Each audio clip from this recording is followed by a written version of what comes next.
So.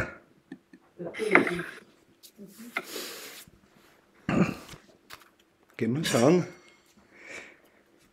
Meine Lieben, ich begrüße euch ganz herzlich zum 258. Vortrag zur Apokalypse. Das tut mir schon schwer mit dem Zählen. Ja, und dazu gibt es die Frühlingserwartung. Der 51. Wochenspruch.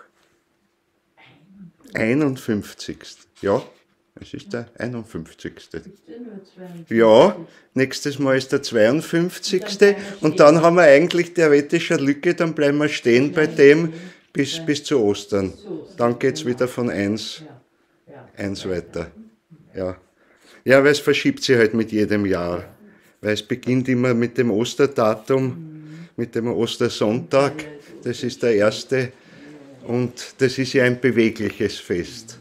Gott sei Dank. Gott sei Dank. Richtet sich nach dem Himmel. Genau. Das ist immer wieder neue Konstellationen sozusagen, die da kommen. Das ist gut, das ist beweglich. Ist ja lang diskutiert worden, auch, ob man das nicht auf ein fixes Datum legen kann oder so, weil es für die Wirtschaft ist angenehmer, man kann sich besser kalkulieren und so. Aber es ist ja gut, dass da wenigstens ein bisschen was Lebendiges drinnen ist. Dass es immer wandert und immer wirklich mit dem kosmischen Lauf im Zusammenhang wandert. Weil der ganze Kosmos ist so in unglaublicher Bewegung immer wieder. Ich meine, wir reden immer in den Naturwissenschaften von Vorherberechnen und Ding, aber auf lange Frist ist da nichts vorherberechenbar, nichts. Auch in der Stabilität unseres Sonnensystems nicht. Wenn das wirklich so ein Uhrwerk wäre, dass alles immer gleich ablaufen würde, dann wäre es nicht stabil, das würde zusammenbrechen. Nicht gleich über Nacht, aber in einem relativ kosmisch gesehen kurzen Zeitraum gäbe es ärgste Störungen. Also gerade dadurch, dass das lebendig immer beweglich ist und ausweichen kann sozusagen so einer Verfestigung, dadurch ist es stabil, weil es lebt eigentlich. Ist ja was Spannendes, dass der Kosmos, also unser Planetensystem, unser Sonnensystem, ist ja wirklich wie ein Organismus im Grunde. Mit einer Außenhaut ganz deutlich, der vom Sonnenwind geschaffen wird eine Außenhaut gebildet und das ist zwar nicht undurchdringlich, sondern es kann sich schon was durchbewegen, aber es ist eine deutliche Grenze zum intersolaren Raum, zum interstellaren Raum, also dort, wo es halt dann irgendwann zu anderen Sonnen oder wohin geht. Aber es ist ein geschlossenes Gebilde im Grunde. Also richtig schaut so ein bisschen wie ein Ei aus von der Form her. Und alles erfüllt von der Kraft der Sonne, belebt von der Kraft der Sonne, die aus dem Herzen sozusagen des Systems, aus dem Zentrum heraus strahlt, leuchtet, belebt das Ganze. Und da tut sich ja unheimlich viel, also was da an Planeten ist, aber die Planeten haben Monde bis zum geht nicht mehr, teilweise 80, 90 Monde oder was, die großen Planeten. Ich weiß jetzt nicht genau auswendig, aber früher kannte man 2, 3 oder was, die größten halt, aber es gibt ganz kleine, ganz große und die aber wirklich trotzdem Monde sind, also die auch diese Kugelform haben. Die Kugelform heißt, dass sie eigentlich aus was Flüssigem entstanden sind. Ganz deutlich. Also die ideale Tropfenform sozusagen. Bisschen verändert dadurch, dass sie sich drehen oder so, dadurch wird es verformt, wie unsere Erde ja auch, also nicht eine absolute Kugel ist, sondern am Äquator ein bisschen geweitet. Und dann hat es noch gewisse Unregelmäßigkeiten auch noch, weil die Erde von innen ja auch noch das ihre dazu tut, weil das ist auch in ständiger Bewegung. Also die Kontinente bewegen sich, sie schwimmen, ja, nicht am Meer, nicht am Wasser schwimmen sie natürlich nicht, da würden sie untergehen. Aber darunter ist eine sehr zähflüssige Schicht und auf der schwimmen die Kontinente. Weil die sind leichter, die Kontinentalplatten sind leichter als das, was darunter ist. Das ist etwas dichter, aber flüssig. Flüssig, ja, sehr, sehr zähflüssig. Wir würden das nicht als flüssig erkennen. Aber das geht halt dort im Maßstab von Jahrmillionen fließt es weiter. Aber immerhin doch so, dass man heute die Bewegung der Kontinente mit den Satelliten deutlich messen kann. Also wie sie die bewegen. Und im Endeffekt hat das also große Effekte. Also zum Beispiel die Indien. Indien war eine Zeit lang völlig separat und ist dann unter den eurasischen Kontinent untergeschoben worden.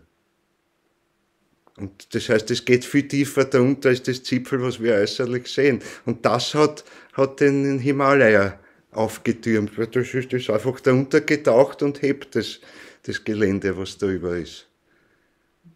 Also das ist faszinierend. Diese damals noch Kontinentalverschiebungsthese, die heute aber eigentlich wirklich ja, messbar, deutlich messbar ist ja vom Alfred Wegener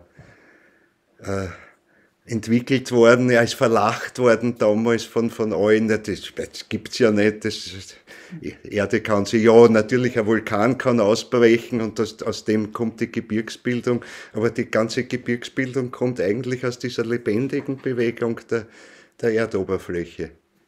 Aus dem türmen sie dann die Gebirge auf, wenn sie eins und das andere darunter schiebt. Und das macht natürlich auch dann die kritischen Erdbebenherde aus, die es auf der Erde gibt. Also San Francisco, Los Angeles, da die Westküste. Aber heute ist er noch gar nicht dabei. Naja, ist halt so. Nein, momentan nicht, aber vielleicht kommt er noch. Ja. Du bitte die Mikros abschalten, weil da im Hintergrund ist. Entschuldigung. Macht nichts. Passt schon. Ja, also das ist toll. Also aus dem kriegt man aber schon einen Eindruck heraus, also Leben hat nicht nur mit den irdischen Verhältnissen was zu tun, sondern mit den kosmischen Verhältnissen im engeren Sinne, also mit den kosmischen Verhältnissen unseres Sonnensystems. Das bildet wirklich einen eigenen Organismus, aber natürlich steht der wieder im Zusammenhang mit dem, was noch da in die Weite geht. Also mit den anderen Sternen. Der nächste Stern, da wissen wir nicht, ob er Planeten hat oder auch wirklich ein vollständiges System ist oder nur ein Stern ist. Das Alpha Centauri, das ist so 4 Lichtjahre entfernt. Kosmisch gesehen ist das nichts. Das ist ein Flohhüpfer, aber es ist immerhin so weit, dass das Licht 4 Jahre braucht. Wir schauen ja immer, wenn wir in den Himmel hineinschauen, ja eigentlich auch, wenn wir da auf der Erde schauen, nur da ist die Differenz so klein, aber wir schauen immer in die Vergangenheit. Weil das Licht braucht eine Zeit, bis es zu uns herkommt. Ich meine, so auf unsere Distanz umeinander sehen, ist das so klein, dass das keine Rolle spielt. Aber im Kosmos, wir sehen, je weiter wir in die Tiefen hineinschauen, desto älter ist das, was wir dort sehen. Also wir sehen niemals den Kosmos in seiner Gleichzeitigkeit sinnlich, sondern wir sehen immer mehr in die Vergangenheit hinein. Also fast mittlerweile mit den großen Teleskopen fast bis zum Ursprung sozusagen irgendwo zurück. Und irgendwann ist dann eine Grenze gegeben von dort, wo uns das Licht gar nicht mehr erreicht. Dort ist die Grenze des sichtbaren Kosmos, grundsätzlich für uns. Heißt nicht, dass dort wirklich aus ist. Ist nur für uns eine Sichtbarkeitsgrenze, weil das Licht noch gar nicht angekommen ist da bei uns. Weil der Kosmos ist halt auch überhaupt auch in Bewegung. Er dehnt sich aus, er ist in Bewegung. Auch diese Bewegung ist nicht gleichmäßig ganz. Das wird schon gehört haben von der Urknalltheorie, das ist natürlich halt nur äußerlich gesehen, aber Tatsache ist, dass es in einer Bewegung ist. Und dass es aber gar nicht so einfach ist, wie da am Anfang wäre irgendwas explodiert und hat sich ausgedehnt. Wobei, was sich ausdehnt, ist der Raum als solches. Der dehnt sich aus. Und der dehnt sich aus mit einer großen Geschwindigkeit am Anfang, die ist nicht begrenzt durch die Lichtgeschwindigkeit. Dehnt sich aus.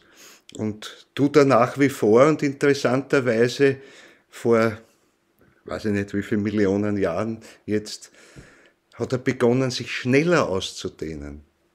Was also irgendwie dagegen spricht, dass das einfach irgendwo am Anfang eine Explosion war und die geht halt immer weiter und läuft dann irgendwann aus, sondern im Gegenteil, es hat sich beschleunigt.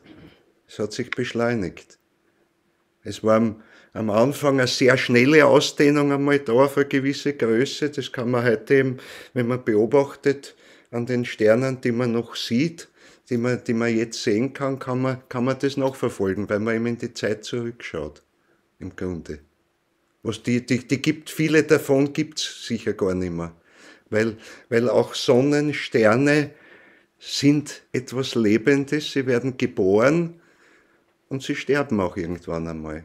Und wenn sie sterben, geben sie ihre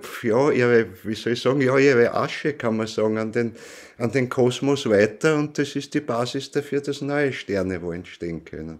Es entstehen auch immer wieder neue, werden geboren. Also das ist der ganze Kosmos ist ein riesiges Lebewesen.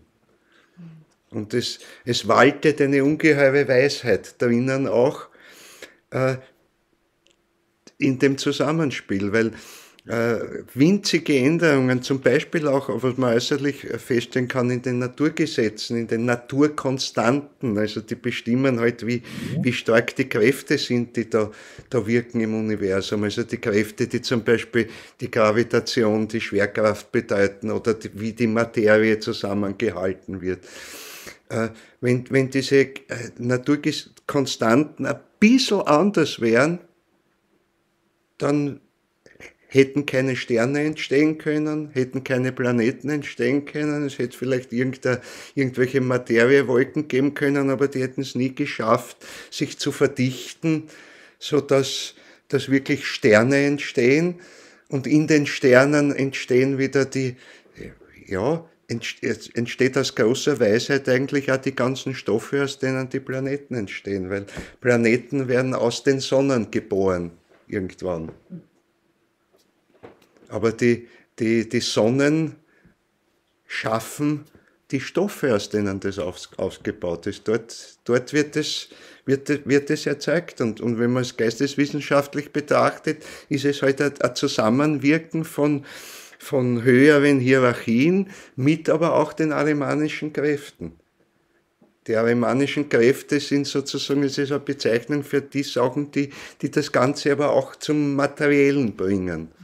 Und das ist ja für uns total wichtig, weil wir wären, wenn das nicht wäre, ja auch engelartige Wesenheiten, würden es aber nie bis zur Körperlichkeit schaffen. Und die ist ja für uns was ganz, ganz Wichtiges. Weil nur dadurch können wir uns zu freien Menschen entwickeln. Das ist die Grundvoraussetzung dafür. Es geht nicht einfach automatisch dadurch, aber es ist eine Grundvoraussetzung dafür. und Grundvoraussetzung auch dafür für unsere Sterblichkeit, die das größte Geschenk ist, was es überhaupt gibt. Weil dadurch können wir uns entwickeln und das ist aber etwas, was sich im ganzen Kosmos abspielt in gewisser Weise. Daher auch Sonnen werden geboren und sterben auch wieder, heute über viel, viel, viel größere Zeiträume hinaus. Und viele dieser Sonnen, das können wir mittlerweile auch bereits beobachten mit raffinierten Methoden, haben auch Planeten. Also es sind schon etliche tausende Sonnensysteme bekannt, die also nicht nur einen Stern haben, sondern auch Planeten haben. Die sieht man natürlich nicht so einfach. Selbst mit großen Teleskopen kann man sie nicht so unmittelbar sehen, aber da gibt es halt raffinierte Tricks, weil zum Beispiel, wenn ein Planet vor einer Sonne vorbeizieht, na, dann gibt es eine leichte Verfinsterung der Sonne, auch wenn das im Vergleich zur Sonne nur ein kleiner Punkt ist. Aber trotzdem kann man die regelmäßig wiederkehrende Helligkeitsschwankung erkennen und damit kann man ziemlich genau bestimmen schon, wie groß ist der Planet ungefähr. Ist es ein Riesenplanet, ist es ein kleiner Planet? Man kann feststellen, in welcher Entfernung er um die Sonne, um die Sonnen, um den Stern, um seinen Heimatstern sich bewegt. Also wir sind absolut so gesehen ein Sonnensystem von vielen. Ich meine, es auch mal überlegen, ja, was tut sich dort überall, wenn Rudolf Steiner sagt, jeder Stern ist eine Kolonie geistiger Wesenheiten. Also zu jedem Stern kehren Hierarchiegruppen auf jeden Fall so von den Elohim aufwärts. Die kehren zu jedem Sternensystem dazu. Da tut sich auch was. Und wenn's Planeten haben, wird es wohl auch andere Wesenheiten geben, die unseren Engeln, mit denen wir enger verbunden sind, etwas gemeinsam haben. Und wir kommen mit diesen Wesenheiten in unserem Leben zwischen Tod und neuer Geburt in Kontakt.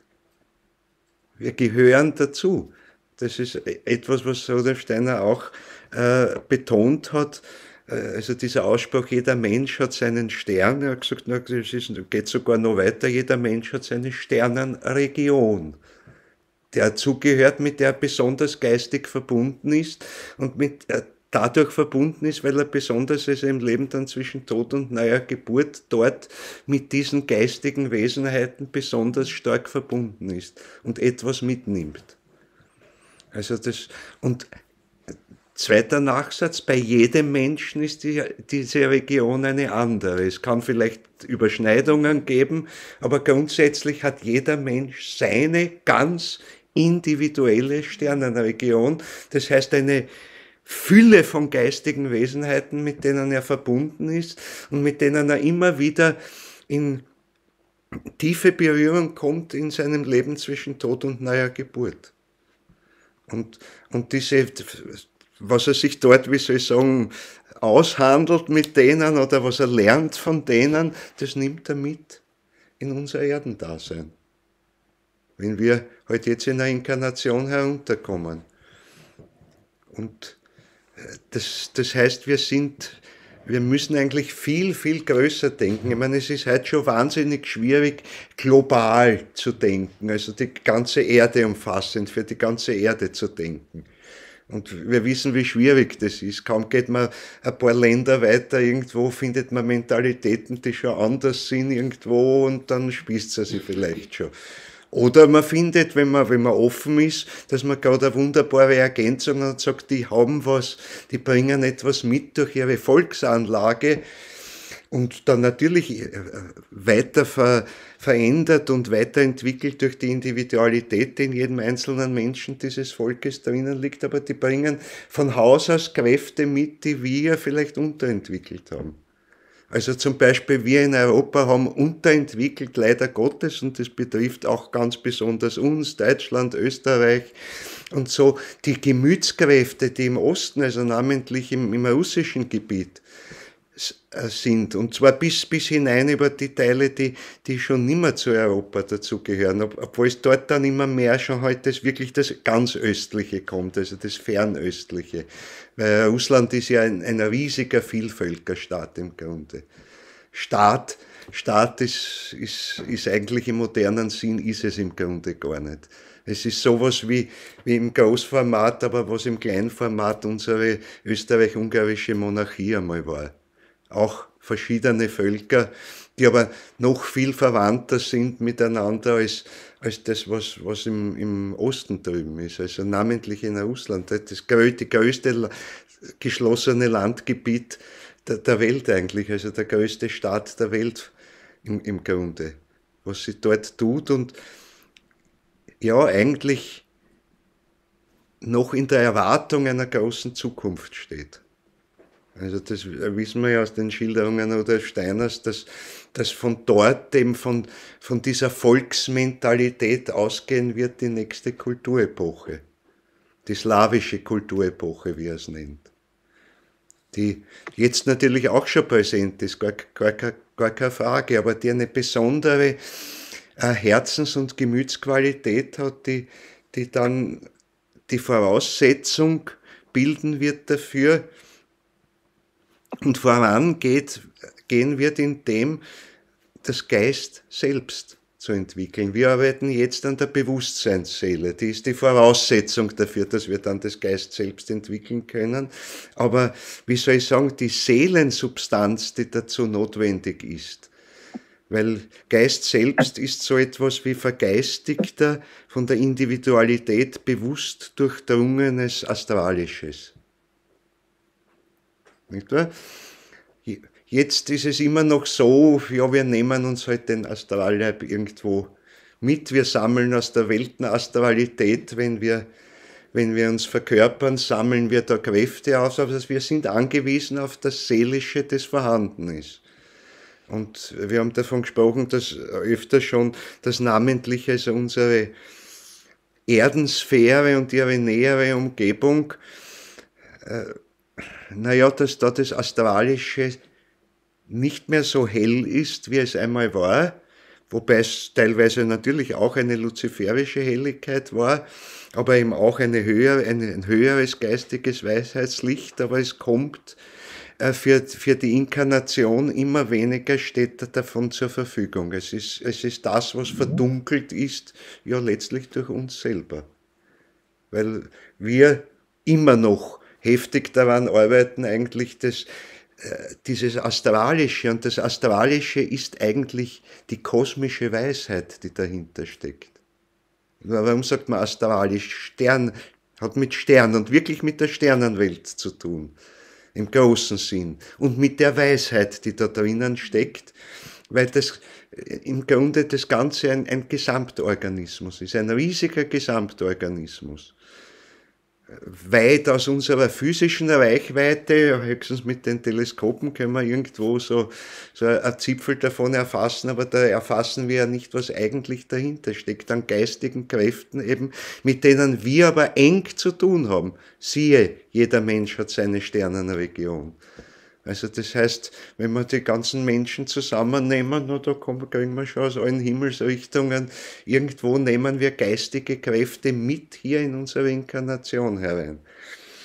Aber was das Astralische im engeren Sinn betrifft, aus dem wir uns unseren Astralleib bauen, den bauen wir aus einem relativ erdennahen Bereich heraus. Eben weil ja unsere Inkarnation in unserem Sonnensystem, unserer Erde angepasst sein muss. Und da können wir nicht jetzt Astralkräfte verwenden, die, weiß ich nicht, irgendein Stern, der tausende Lichtjahre entfernt ist. Das hat für unsere Astralität, die wir uns in unserem Astralleib aufbauen, wenig Bedeutung. Es sind zwar geistige Impulse, die wir mitnehmen, wenn wir im Leben zwischen Tod und neuer Geburt durchgehen durch diese Regionen, aber wir nehmen keineswegs die Astralsubstanz sozusagen mit. Da sind wir schon angewiesen auf das, was im Grunde, unser unser Sonnensystem erfüllt und vor allem aber die erdnahen Bereiche, weil das ist die Astralität, die geeignet ist für die Verkörperung, für die Inkarnation. Und das ist das Wesentliche eben, aber dass wir uns zu individuellen, freien Wesenheiten entwickeln können, gerade aus dem zu sagen, wir bauen uns einen Mikrokosmos, der ist ein Abbild des großen Kosmos, das heißt also vor allem auch unseres Planetensystems, da gibt es ja die deutlichen Zuordnungen bis Zuordnungen zu den Organen, also die Sonne eben das Herz bildend und so weiter. Aber diese astralischen Kräfte sind halt eben beeinträchtigt dadurch, dass wir in jeder Inkarnation im Grunde etwas verderben an dieser Astralität. Das ist das, ja, was unsere Karma-Päckchen sind und so weiter, die wir nur selber auflösen können, zum Beispiel. Ja, das ist aber in der astralischen Atmosphäre unserer Erde, das ist wirklich konkret bezogen auf die Erde, ist das da. Und das hat halt auch einen Einfluss. Das hat halt auch einen Einfluss auf die Entwicklung. Und wir können aber etwas wettmachen dadurch, eben, dass wir durch das Leben zwischen Tod und neuer Geburt gehen und uns aus fernsten Sternenregionen Kräfte holen. Kräfte holen, die eben nicht verdorben sind. Und wir können hier, indem wir es geistig ergreifen, hier individuell schöpferisch tätig werden damit. Also es ist nicht so, dass wir uns, wenn wir uns jetzt auf Erden inkarnieren, wir können die Astralität von der Sternenregion, durch die wir vielleicht durchgegangen sind, können wir nichts mitnehmen. Aber wir können, wenn wir im Leben zwischen Tod und neuer Geburt dort sind, lernen. Wir lernen dort eine ganze Menge. Und wenn es uns gelingt, das aus unserem Ich heraus zu ergreifen und jetzt aus diesem Vorbild, das, was wir gelernt haben, aus den, sagen wir, Anregungen, da ist nichts Zwingendes drinnen, aber es sind Anregungen. Ich meine, wir müssen uns vorstellen, das ist, wenn wir da durchgehen im Leben zwischen Tod und neuer Geburt durch diese Region, ist es für uns ein großes Staunen, immer wieder, weil wir ganz Neues kennenlernen, was wir hier in der Inkarnation eigentlich gar nicht erfahren können, nicht wirklich. Also wir können über diese Region da nur etwas erzählen, theoretisch zumindest, wenn wir uns erinnern können daran, das ist aber eben wahnsinnig schwer, wenn wir wieder hier in der Inkarnation sind. Dann da können wir vielleicht etwas herausholen, aber wir können nicht die Astralität selber mitnehmen, sondern wir müssen aus unserem Geistigen versuchen, aus der im Grunde verdorbenen oder zum Teil verdorbenen Astralität, die jetzt unsere nähere Erdensphäre, ja, wie soll ich sagen, verseucht, verdunkelt. Man muss so drastische Ausdrücke begreifen, aber man darf es trotzdem auch nicht nur als Fehler und als Schuld betrachten, sondern es ist halt einfach auch bis zu einem gewissen Grad notwendiger Schritt in der Entwicklung. Weil, dass wir die Freiheit entwickeln können, darüber haben wir ja immer wieder schon gesprochen, geht nur, wenn wir von allen guten Geistern verlassen sind und sagen, wir stellen uns auf unser Ich. Nur wir müssen das Schritt für Schritt lernen. Es ist nicht also ein Prozess, der so radikal von heute auf morgen erfolgt, sondern es ist eine lange Entwicklung, aber uns wird immer mehr zugetraut. Und es wird, sagen wir so, auch erwartet von uns. Und es wird erwartet, dass wir aus unserem Ich heraus, aus unserem Geistigen heraus tätig werden. Schöpferisch tätig werden. Das heißt nicht jetzt gleich Weltschöpfung oder sonst was, aber das heißt zum Beispiel, unsere eigene Astralität zu schaffen. Bis ins astralisch-substanzielle hinein. Da ist nichts mehr, was wir mitnehmen, sondern wir schaffen aus dem Nichts etwas Neues, Astralisches. ist lange noch nicht so weit, dass wir das wirklich vollständig an Astralleib schaffen könnten. Aber wir können dem Astralischen, das wir heute dann notgedrungen entnehmen aus der näheren Erdensphäre, aber wir können dem auch etwas Neues einschaffen. Wir können etwas verändern darin. Wir können etwas sogar, das machen wir vor allem während unseres Erdenlebens, wenn es uns gelingt, durch unsere geistige Entwicklung negatives Astralisches, das heißt also verdunkeltes, arimanisiertes Astralisches,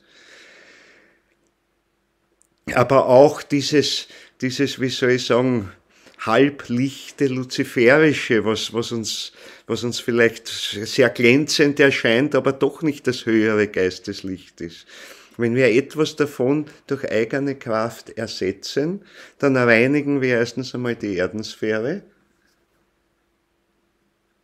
indem wir eben dieses Verdorbene im Grunde durch uns durchziehen, weil wir es zunächst einmal aufnehmen müssen, es bleibt uns nichts über, und weil eben einen ganzen Astralleib können wir lang noch nicht schaffen. Das wird dann im neuen Jerusalem die Aufgabe sein. Dort geht es dann aufs Ganze, dort sollten wir am Ende dieser kosmischen Entwicklungsstufe, die Rudolf Steiner auch als den neuen Jupiter bezeichnet, am Ende sollten wir so weit sein, dass unser Astralleib wirklich unsere komplett eigene Schöpfung ist. Komplett unsere eigene. Weil die Entwicklung geht dorthin, vom Geschöpf zum Schöpfer unserer selbst zu werden. Das ist das Ziel. Das ist das Ziel der Entwicklung. Und das heißt, da muss man sehr, sehr viel weiter denken, auch als es manchmal in den Religionen gedacht wird, weil da wird immer gedacht, also ja, was haben wir bekommen, das ist sehr gut, aber wir müssen jetzt ab unserem Bewusstseinsalter weiterdenken, ja, aber was müssen wir tun, wenn die Entwicklung fruchtbar weitergehen soll?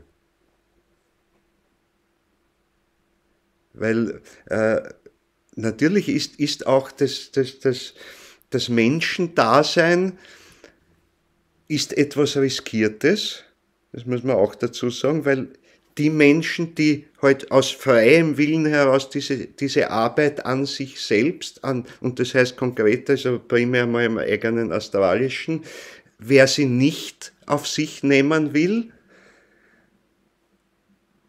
wird aus der Entwicklung ausscheiden und wird in letzter Konsequenz dann halt mit den soratischen Wesenheiten mitgehen, mit den Widersacherkräften. Und er wird zugleich dafür sorgen, dass auch die anderen Widersacherkräfte, also namentlich die luziferischen, arimanischen, asurischen Kräfte, dass die nicht der Erlösung teilhaftig werden, die sie eigentlich verdienen.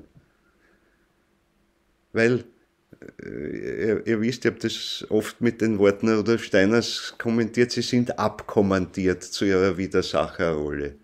Sie haben sich besonders geeignet erwiesen dazu, und weil sie auch einen gewissen Impuls in sich hatten, nicht folgsam zu sein.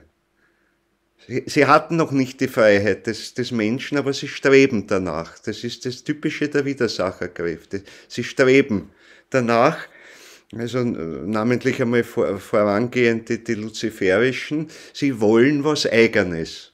Die luziferischen Wesenheiten sind daher die schon so einen Hauch gerade von Freiheit schon bekommen haben. Aber ein Hauch nur, es ist nicht wirklich vollendet.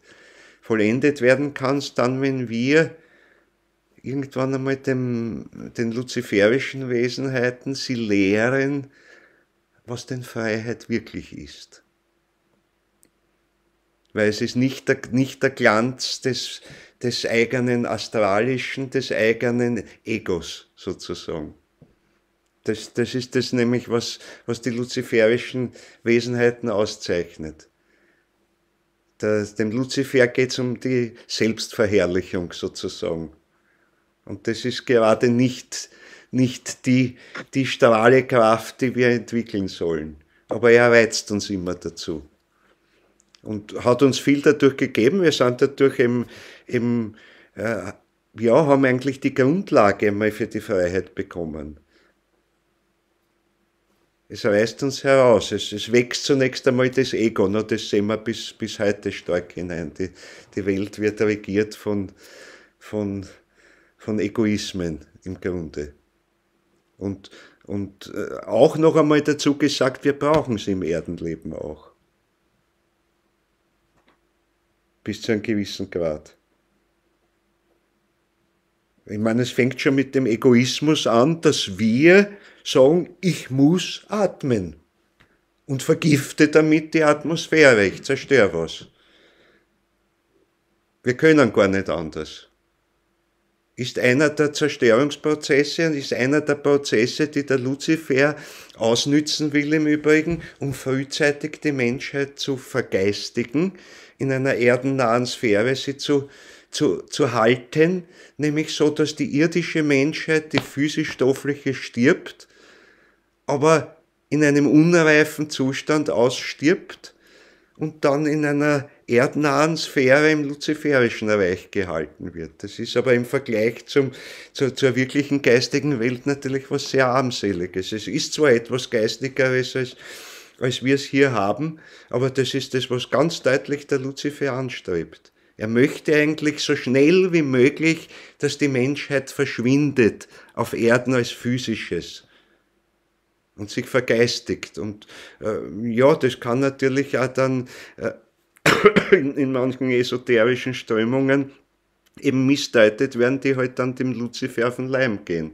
und sagen, ja, wir wollen uns sehr schnell vergeistigen, aber es ist die Frage, in welchen Bereich kommen wir halt dann wirklich hinein.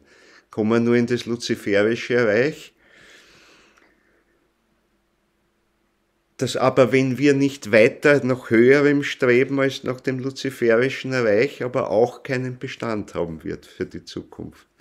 Das ist der Punkt. Also das heißt, dann wird trotzdem werden wir trotzdem immer noch erreichbar sein für die arimanischen Kräfte, für die asurischen Kräfte, für die soratischen Kräfte letztlich. Und alles das, also wo wir nicht diesen besonderen Schritt schaffen, also vom Astralischen, das wir genommen haben aus dieser Welt, das uns geschenkt wurde bis zu einem gewissen Grad auch, aber immer mehr eben verdorben wurde durch den Menschen. Wenn wir nicht übergehen, die Kraft zu entwickeln, wirklich Seelisches selbst aus dem Nichts heraus zu schaffen und verdorbenes Seelisches wegzuschaffen, aufzulösen. Schöpferkraft heißt Schöpfung aus dem Nichts hervorbringen können, heißt aber auch, weil das gehört zu jeder Schöpfung dazu, es auch irgendwann wieder ins Nichts verschwinden zu lassen. Dieses Nichts heißt aber nichts anderes, als ins höchste Geistige zu gehen.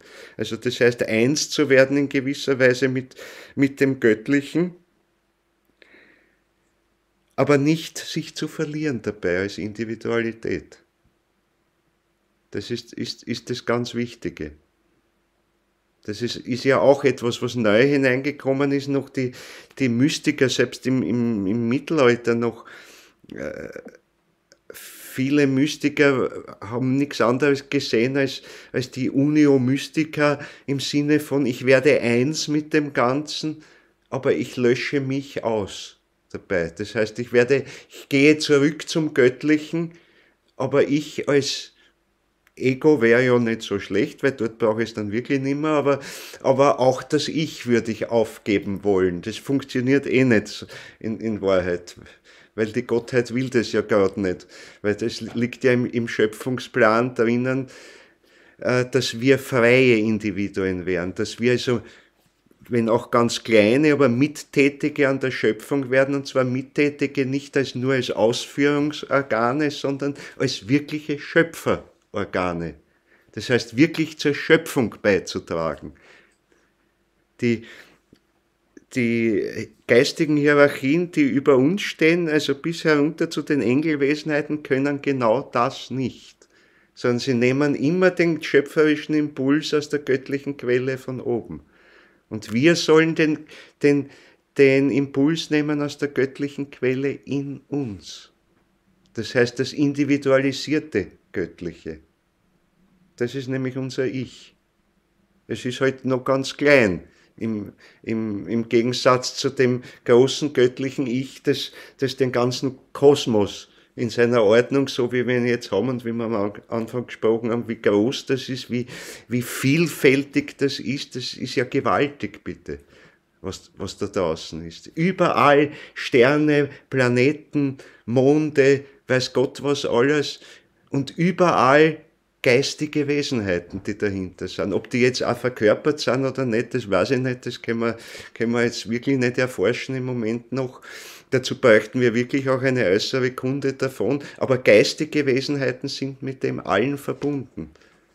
Und mit Sicherheit wage ich zu behaupten, dass es Leben gibt auf vielen dieser Planeten, Leben auch ähnlich unserem, vielleicht anders gestaltet, aber trotzdem von der Art her in einer gewissen Ähnlichkeit, weil der Kosmos blüht vor Schöpferkraft. Das ist die göttliche Schöpferkraft, die drinnen wirkt, überall. Aber wir sind berufen, hier mal unsere eigene Schöpfung zu machen. Das heißt, einmal vor allem uns selber zum Geschöpf unserer selbst zu machen, weil das ist die Voraussetzung, dann darüber hinaus zu gehen. Aber auch im Zuge dessen schon, dass wir an uns selber arbeiten wir ja in Wahrheit auch schöpferisch an der Natur mit. Also wie sich die Natur weiterentwickeln wird, die Erdennatur. Die Erde ist zwar schon über die Mitte hinaus, das heißt, sie ist eigentlich schon an einem Punkt, wo es ja irgendwann dem Tod entgegengeht, weil auch die Erde wird einmal sterben, auch unser Sonnensystem wird einmal sterben. Und wenn es gut geht, ist das gerade die Phase, wo sie aber ihre größte Schönheit auch entfaltet. Es ist ja sehr interessant, also wie Rudolf Steiner öfter, ab und zu zumindest, davon spricht, wie sich die Schönheit gerade dort entfaltet, wo etwas in den Sterbeprozess übergeht. Dort entfaltet es die Schönheit. Die wirkliche Schönheit, die reife Schönheit sozusagen. Und das ist ja unsere große Aufgabe, eben die Erde so weit zu bringen, dass sie eine viel größere Schönheit noch in ihrem Sterben entwickelt, als sie aus eigener Kraft, das heißt aus der Kraft der ganzen Hierarchien, die eigentlich an ihr arbeiten, erreichen könnte, sondern es wird also eine viel größere Schönheit auch unserer Erdenwelt, ganz konkret unserer Erdenwelt und im weiteren Sinn unseres Sonnensystems überhaupt erreicht werden, wenn wir aktiv mitarbeiten daran. Das ist ein großes Wort. Das ist ein großes Wort. Ich meine, das scheint so ja, irrwitzig wahrscheinlich den meisten Menschen. Und das wird jetzt nicht daran liegen, dass wir äußerlich herumexperimentieren mit der Erde. Das ist im Grunde eine Lernphase, die wir machen. Die eigentliche Veränderung wird dann vor allem entstehen und dann wird es in großem Stil gehen, wenn wir gar nicht mehr physisch verkörpert sind auf Erden. Und wir wissen, die Zeit ist nicht fern, wenn man es im kosmischen Maßstab nimmt, weil es sind einige Jahrtausende noch, 7., 8., 9. Jahrtausend. Dann werden die Menschen, die in ihrer Entwicklung Schritt gehalten haben und nicht zurückgeblieben sind, werden einfach so weit sein, dass sie die Körperlichkeit nicht mehr brauchen, um ihr volles Ich-Bewusstsein aufrechtzuerhalten. Das Ich-Bewusstsein, von dem wir aber wissen, dass wir es jetzt eigentlich ja irgendwo haben, wir sagen ja Ich zu uns, aber wir wissen noch gar nicht, was es wirklich ist, wir kennen uns noch gar nicht. Weil kennen werden wir uns erst, wenn wir uns kennen, durch alle Inkarnationen, die wir durchgemacht haben, wenn wir die klar überschauen. sind wir jetzt im Allgemeinen noch überfordert. Ich meine, ihr wisst, Lessing war einer der Menschen, der in unseren Gegenden in Europa also sehr intensiv also über den Wiedergeburtsgedanken, über die Reinkarnation gesprochen hat und eben gesprochen hat davon, das ist eine Notwendigkeit, das kann gar nicht anders sein, eben weil die Menschen sich durch die ganze Geschichte durchentwickeln, indem sie ja als Individualität durchgehen. Kein Mensch könnte in einem Leben so stark an sich arbeiten, dass diese Entwicklung möglich wäre. Weil dass wir heute dort sind, wo wir sind, eben mit den Fähigkeiten, die wir jetzt haben, die konnten wir uns nur erwerben, weil wir schon durch viele Inkarnationen durchgegangen sind.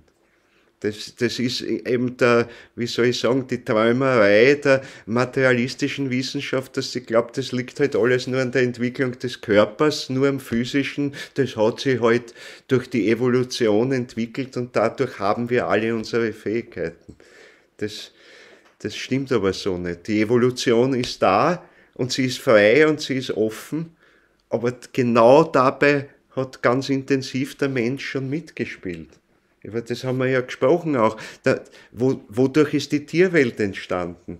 Dadurch, dass die Menschen, die sich inkarnieren wollten, etwas aus ihrem Wesen herausgesetzt haben, ausgeschieden haben, weil das Ich, das ihnen die Elohim verliehen haben, geschenkt haben eigentlich, hingeopfert haben, also die Elohim, die Schöpfergötter der Bibel, haben ihre Ich-Kraft geschenkt uns, damit wir unser individuelles Ich entwickeln können. Jetzt mag mancher fragen, haben die jetzt kein Ich mehr oder wie schaut das aus? Aber bitte vergesst nicht, das Ich, das sich verschenkt, aus Liebe sich verschenkt, im Grunde, wird immer reicher. Das heißt, je mehr ein Wesen fähig wird, sich, und zwar wirklich aus dem Wesentlichsten seines Wesens etwas zu verschenken, was sein ganz Individuelles ist, es zu verschenken an die Welt, umso reicher wird es an dieser Kraft, weil das Ich ist halt nicht ein Ding, eine Substanz, weder eine physische, noch eine ätherische, noch eine astralische, noch eine irgendwie geartete geistige Substanz. Es steht über dem Allen drüber. Es ist eine Kraft, die all das letztlich hervorbringen kann. Und wenn sie das tut, wenn sie etwas verschenkt, wird sie reicher. Das ist, was Rudolf Steiner oft verglichen hat mit dem Paradoxon, ich habe ein Glas, mit dem darf ich es jetzt nicht machen, wenn ich es ausgieße, wird es voller. Immer voller. Das ist ein Bild dafür. Also, was man aus Liebe verschenkt, dadurch wird man immer reicher, immer voller. Das heißt, man gewinnt immer mehr Schöpferkraft im Grunde. Was so viel heißt wie Ich-Kraft, ist Schöpferkraft, ist Liebekraft, Liebekraft ist Schöpferkraft. Das ist ein und dasselbe. Wirkliche Liebe ist dort, wo ich eine schöpferische Kraft verschenke, die der andere in Freiheit nehmen kann, zum Beispiel der andere Mensch, oder die Natur noch nicht in Freiheit nehmen kann, aber nehmen kann, hoffentlich, und wodurch sie reicher wird, wodurch sie mehr Entfaltungsmöglichkeiten bekommt. Das ist das Geheimnis der Evolution, von der äußerlich die Wissenschaft spricht und sagt, ja, durch Zufall hat sich halt was verändert irgendwo, durch zufällige Mutation, wie es so schön heißt, also im Erbgut hat sich halt zufällig durch Strahlung oder durch sonstigen Einfluss irgendwas verändert. Und wenn sich das halt gut bewährt, zufälligerweise bei 99% ist wahrscheinlich nur Beschädigung und es wird sterben, das Wesen, aber in 1% der Fälle kommt halt zufällig was Besseres heraus und das überlebt halt dann und prägt dann die nächsten Generationen, gibt es halt dann weiter. Das ist aber nur so eine oberflächliche Erklärung im Grunde. das war etwas, wo Ende des 19. Jahrhunderts, wo es halt sehr stark in den Materialismus hineingegangen ist. Also man kann sagen, etwa nach der Goethe-Zeit bricht also ganz stark dieser Materialismus auf. Hängt natürlich mit den arimannischen Kräften zusammen, zusammen mit dem Kampf auch Michaels mit den arimannischen Kräften. Das fängt an um die 1840er Jahre hinein und endet ja dann, wie wir wissen, 1879 mit dem Sturz der Geister der Finsternis, was so viel heißt, jetzt haben wir sie da. Damit fängt es so richtig an, sich mit ihnen auseinanderzusetzen. Und im Zuge aber dieses Kampfes schon ist das Industriewesen, die Technik, die aber nicht mehr auf Handwerk nur beruht, sondern die wirklich eben auf maschineller Produktion und so weiter beruht. Das haben wir alles zu verdanken den arimannischen Wesenheiten. Ich sage bewusst verdanken, weil es gehört zur Entwicklung dazu. Also wer sagt, ach wie schön wäre es, wenn wir noch in der Goethe-Zeit leben würden, na, dann würden wir nicht weiterkommen. Wir würden über das Niveau, das dort erreicht wäre, nicht hinauskommen. Dass wir jetzt geistig weiterkommen können und dass auch es möglich ist, dass wir Geisteswissenschaft entwickeln können. Also einen ganz bewussten Zugang zum Geistigen uns erobern können. Dazu war das aber alles notwendig. Also auch namentlich die Entwicklung der Technik und das spielt ja so deutlich als Schicksal auch in das Leben von Rudolf Steiner hinein. Er ist aufgewachsen einerseits mit der Natur, wo er sicher hellsichtig auch sehen konnte, oder durch seine, sagen wir hellsichtig, weil es ist in seiner Kindheit noch etwas, was aus der Vergangenheit kommt, eine Anlage, die da ist, die er sich nicht selber jetzt errungen hat in dieser Inkarnation als Kind, sondern da ist etwas aus der Vergangenheit, was mitkommt. Also ein Schauen der geistigen Wesenheiten, natürlich also zunächst einmal der Elementarwesen, die in der Natur leben. Der kleine Rudolf Steiner war sehr verbunden mit der Natur. Er kennt es aus seiner Lebensbeschreibung, also wie er mit den Bauern auf dem Feld war und so weiter. Und wie ihn das aber auch während seiner Studienzeit nicht verlassen hat, wie er diese Gespräche hatte, als er mit dem Zug zunächst einmal noch hineingefahren ist. Zunächst einmal nach Wiener Neustadt und weil er ja dort in die Schule gegangen ist und wie er kennengelernt hat, den Kräutersammler, den Felix Kogutzki, der ja verewigt ist in den Mysteriendramen als der Felix Balde im Wesentlichen, also der in Trumau, da in Niederösterreich, gelebt hat, interessanterweise von Rudolf Steiner als Gebirgsdorf beschrieben. Wenn man heute da durchfährt, denkt man sich, das ist einfach viel flacher, geht's eigentlich gar nicht. Also da sieht man auch, wie sich da etwas verändert hat. Ich meine, es war sicher kein Hochgebirge dort, aber trotzdem, es war anders, als es jetzt ist. Also es verändert sich auch da etwas. Aber jedenfalls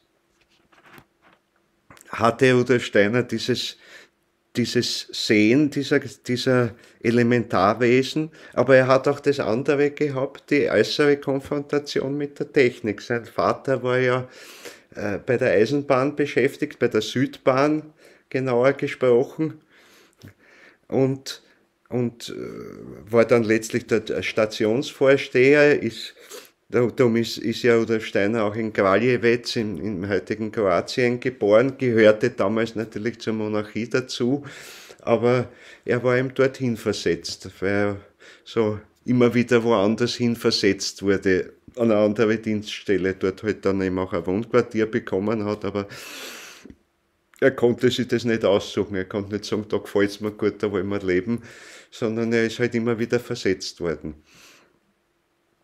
Und auf jeden Fall ist aber dort der Rudolf Steiner mit der damals modernsten Technik in Berührung gekommen. Das muss man sich ja denken. Ich meine, Eisenbahn war damals das Modernste, was es überhaupt gibt. Es gab noch nicht zu der Zeit, als Steiner aufgewachsen ist, als Knabe, die Automobile gab es noch nicht.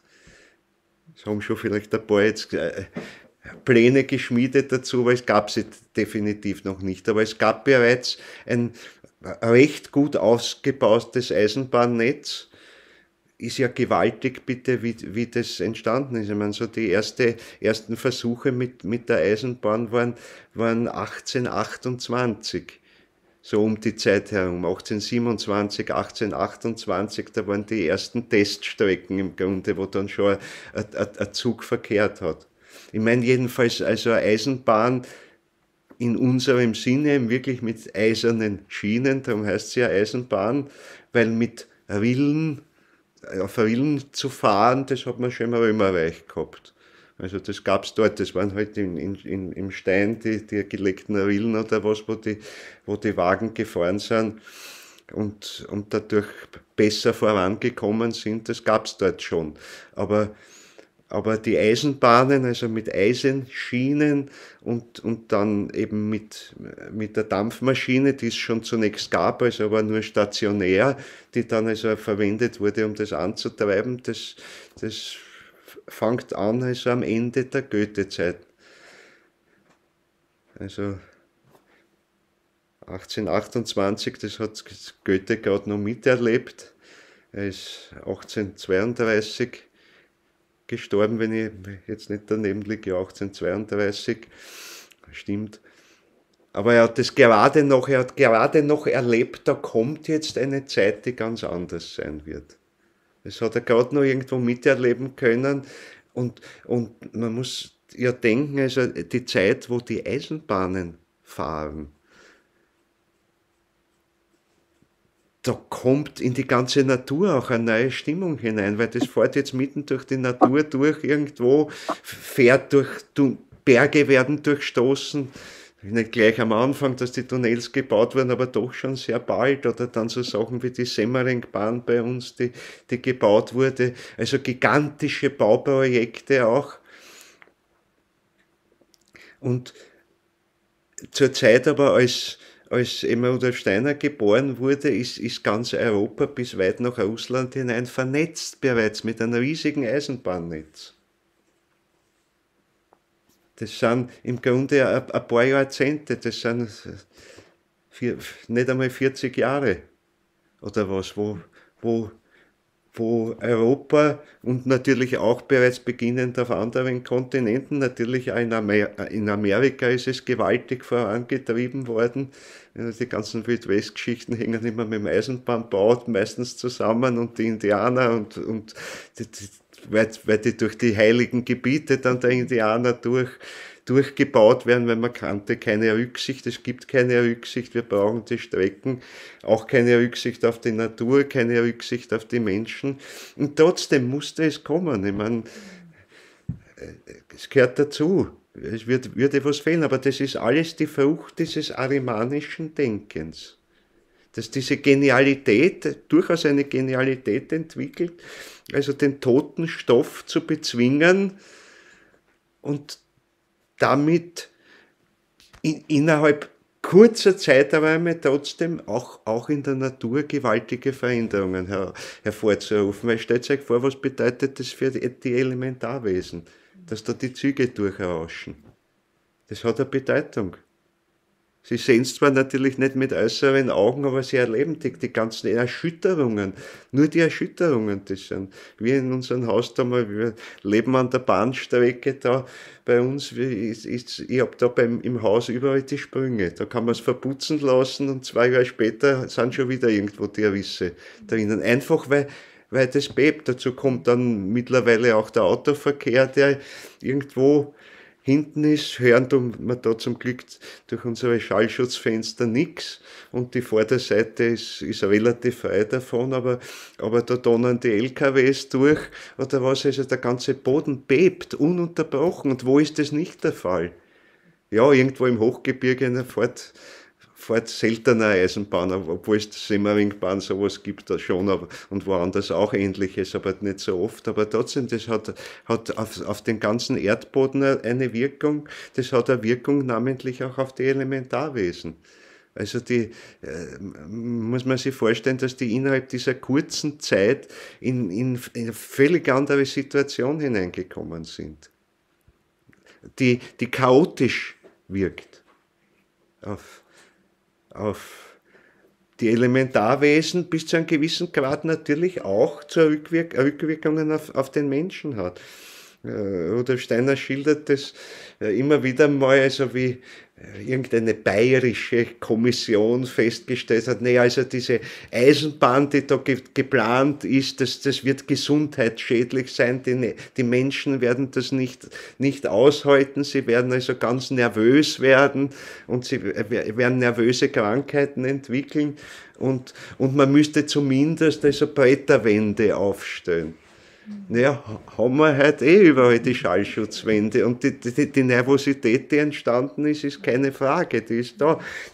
Die Menschen damals noch, bevor es die Eisenbahn gegeben hatten, einfach andere Nerven. Wir sind heute im Vergleich dazu Nerven, uns reißt es da und wir merken gar nicht mehr die Ursache dafür, weil wir es schon so gewohnt sind. Alles, was wir gewohnt sind, kriegen wir in unserem Bewusstsein gar nicht mit. Also wenn wir noch einmal in die Zeit zurückgehen könnten und noch nie erlebt hätten, würde uns das schockieren eigentlich.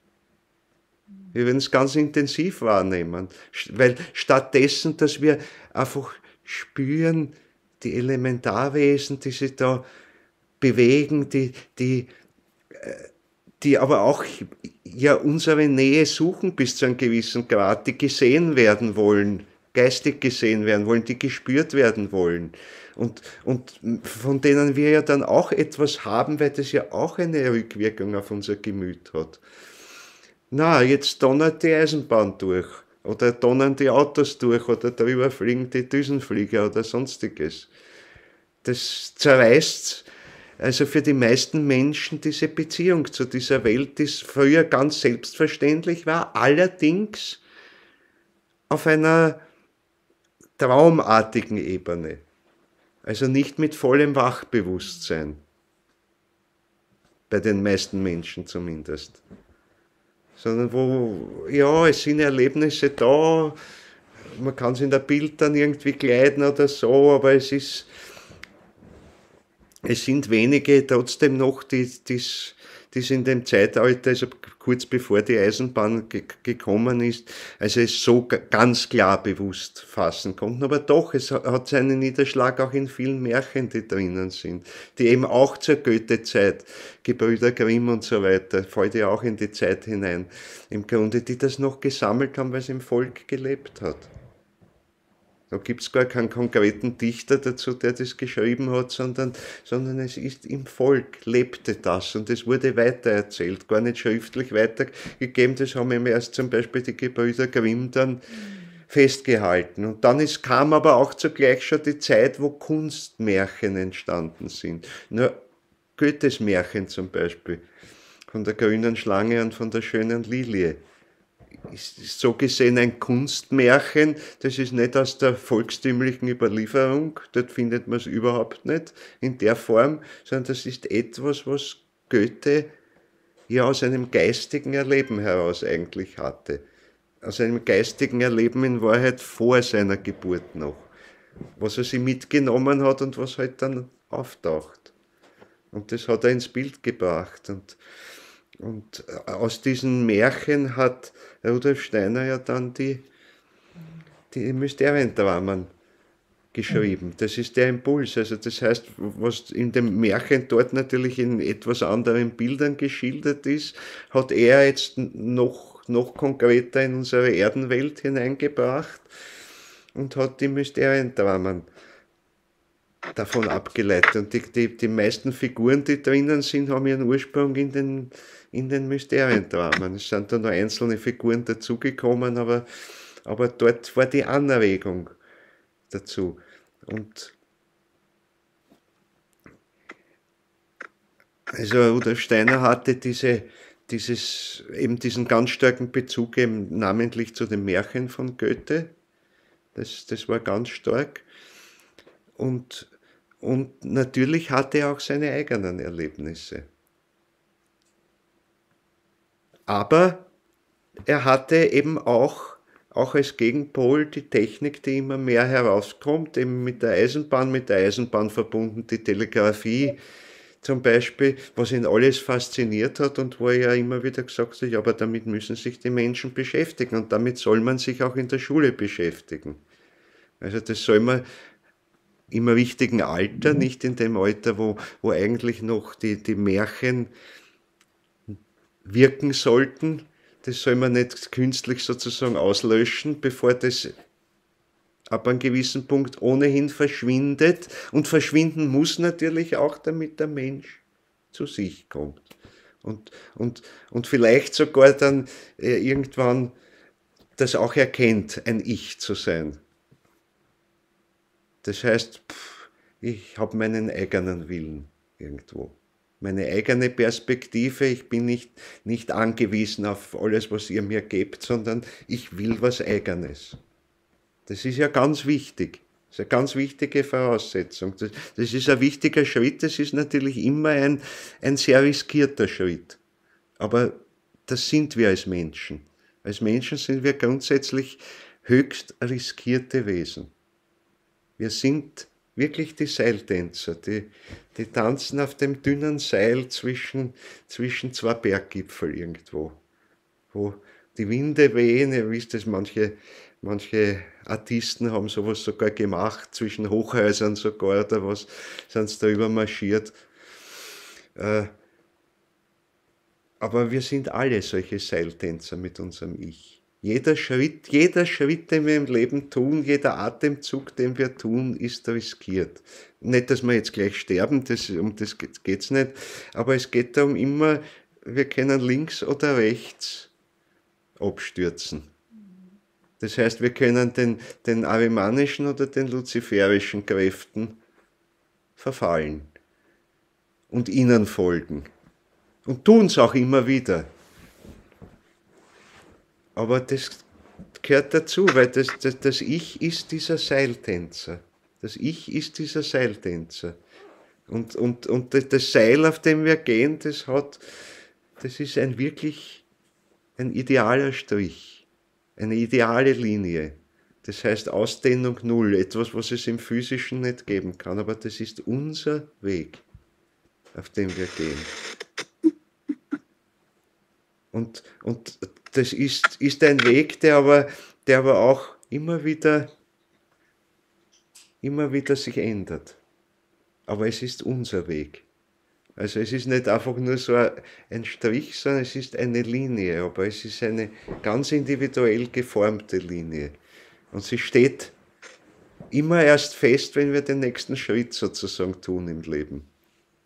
Nicht im äußeren Sinn, sondern halt in unseren Handlungen, in unseren Taten, in unseren Entschließungen, in den Gedanken, die wir uns bilden. Damit zeichnen wir den Strich, auf dem wir wandeln, weiter. Also wir sind ganz merkwürdige Seiltänzer, die das Seil eigentlich auch selber hervorbringen. Und zwar immer, wenn wir den nächsten Schritt machen. Nehmt es als Bild einfach. Ich versuche es in ein Bild zu kleiden. Der Weg ist noch nicht da. Den gibt es nicht. Wir können zurückschauen, wir können schauen, die verschlungenen Pfade, die wir in der Vergangenheit gegangen sind. Das ist sehr interessant. Dann schauen wir halt, was alles karmisch da drinnen steckt. Dann sehen wir, dass wir oft so und dann x-mal im Kreis gegangen sind, dann plötzlich da wieder und dann da und dann, jetzt geht's wieder dorthin aufs eigentliche Ziel. Aber wir haben links und rechts scheinbar uns verirrt. In Wahrheit haben wir so viel mitgenommen dabei. Selbst wenn wir dort wieder gestrauchelt sind und einen ganzen Kreislauf vielleicht noch einmal machen mussten, weil es nicht weitergegangen ist. Ganz egal. Aber wir haben etwas mitgenommen. Also wir weben da ganz, ganz interessantes, einen Weg, ein Netz sogar irgendwo. Weil wir treffen immer wieder auch wir kreuzen unseren Weg auch immer wieder irgendwo. Es gehört ja auch dazu. Dinge, die vielleicht im 5. Lebensjahr passieren, haben was zu tun mit was später, weiß ich nicht, im 80. Lebensjahr passiert. Da ist ein Zusammenhang, das heißt, da kreuzt sich der Weg. Es ist eigentlich also was total Vernetztes, ein Kunstwerk, ein absolutes Kunstwerk. Und wenn wir es bewusst tun, gehen wir auch mit unserem Denken natürlich mit und nicht umsonst sagt man ja, die Schweizer habe ich mir sagen lassen, sagen die Intellektuellen, die nennt man die Webstübler. Also die immer die Gedanken weben. Das können halt abstrakte Gedanken sein, es kann aber wirklich auch das sein, wo wir unser Lebensbild weben eigentlich. Es ist wie ein Weberstück, also wo wir weben an unserem Lebensteppich sozusagen, den wir uns bauen. Und der geht eben nicht nur durch eine Inkarnation, sondern das geht weiter. Das ist ein riesiger Weg, aber das geht nur dadurch, dass immer die Fäden hin und her gehen. Das ist ein Versuch, das in Bildern zu schildern ein bisschen. Und ja, dieses Gewebes uns bewusst zu werden, dieser Webetätigkeit, das heißt zum Beispiel wirklich Bewusstseinsseele nach dem Geistigen hin zu entwickeln. Was wir da eigentlich tun? Wir sind immer noch ziemliche Traummännlein in Wahrheit. Wir haben zwar, und das ist als Vorstufe notwendig, wir haben dieses abstrakte Denken entwickelt irgendwo, damit können wir viel erfassen, aber am wenigsten uns selber. Daher im Grunde alles, was uns das naturwissenschaftliche Denken liefern kann, hilft uns zum Verständnis unserer selbst überhaupt nicht. Kann man vergessen. Das kann uns sehr gut erklären, manches, was in unserem physischen Körper passiert an Prozessen. Es kann uns manches erzählen davon, was in der Natur passiert, eben weil die Natur ja eben auch wie unser Körper etwas Sterbendes ist. Und alles, was sterbend ist, hat die Tendenz, also zum Physischen zu gehen und dann irgendwann zu zerfallen. Das sind die Spuren, die man festhalten kann. Das gibt uns aber auch den sicheren Boden unter der Erde. Also sind wir froh, dass die materielle Welt gibt, sonst hätte man keinen Boden, auf dem wir gehen können. Nur, nämlich als äußere Wesen. Nur geistig gehen wir im Nichts. Und dort spannen wir unsere Fäden, unseren Weg. Das ist ja der große Unterschied. Und wir stehen jetzt in der Epoche drinnen, in der wir das lernen sollten, bewusst mitzuerleben, unser Weben auch, und es bewusst zu tun. Das ist der Sinn auch dieser geistigen Schulungswege. Das ist insbesondere also der Sinn des Rosenkreuzer Einweihungsweges oder Schulungsweges, über den wir jetzt sprechen. Ich habe die ganze Zeit eigentlich in Wahrheit darüber gesprochen, ohne es erwähnt zu haben, aber um das geht's. Also mit diesen ganzen Elementen drinnen. Und das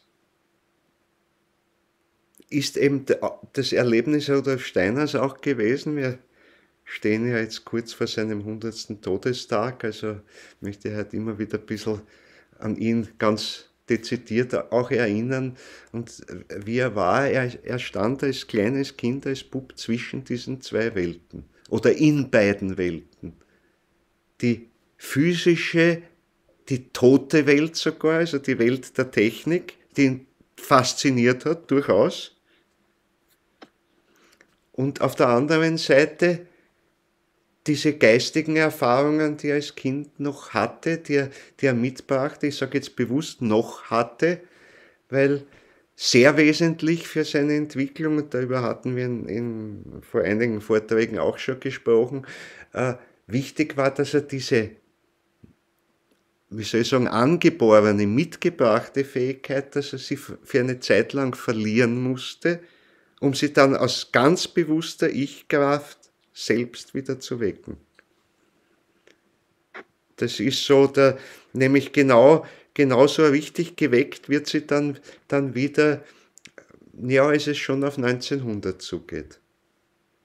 Er hat dazwischen eine Phase, wo diese angeborene Fähigkeit in den Hintergrund tritt, immer mehr verblasst, weil sie eben noch nicht aus dem Ich-Bewusstsein heraus war, sondern als eine Fähigkeit, die im Grund jedes Kind mitbringt. Nur heute verlieren es die meisten halt dann schon, wenn dieser Moment auch sehr klar kommt, dass sie zu sich Ich sagen, dann ist es bei vielen weg. Gerade bei denen, die sehr, sehr, sehr wach und klar diesen Moment, ich bin ein Ich, und das eigentlich für sie die Welt ja komplett ändert. Vorher lebt man in so einer Hülle drinnen irgendwo. Ist auch wenn es für die Eltern schon aussieht, das ist schon wie ein kleiner Erwachsener, redet schon sehr gescheit, kann schon reden, nicht wahr, und redet schon sehr gescheit, aber das ist ja nicht seins und ist nicht sein Erleben in Wahrheit. Das ist vielfach der Spiegel dessen, was halt von den Eltern oder von der Umgebung kommt.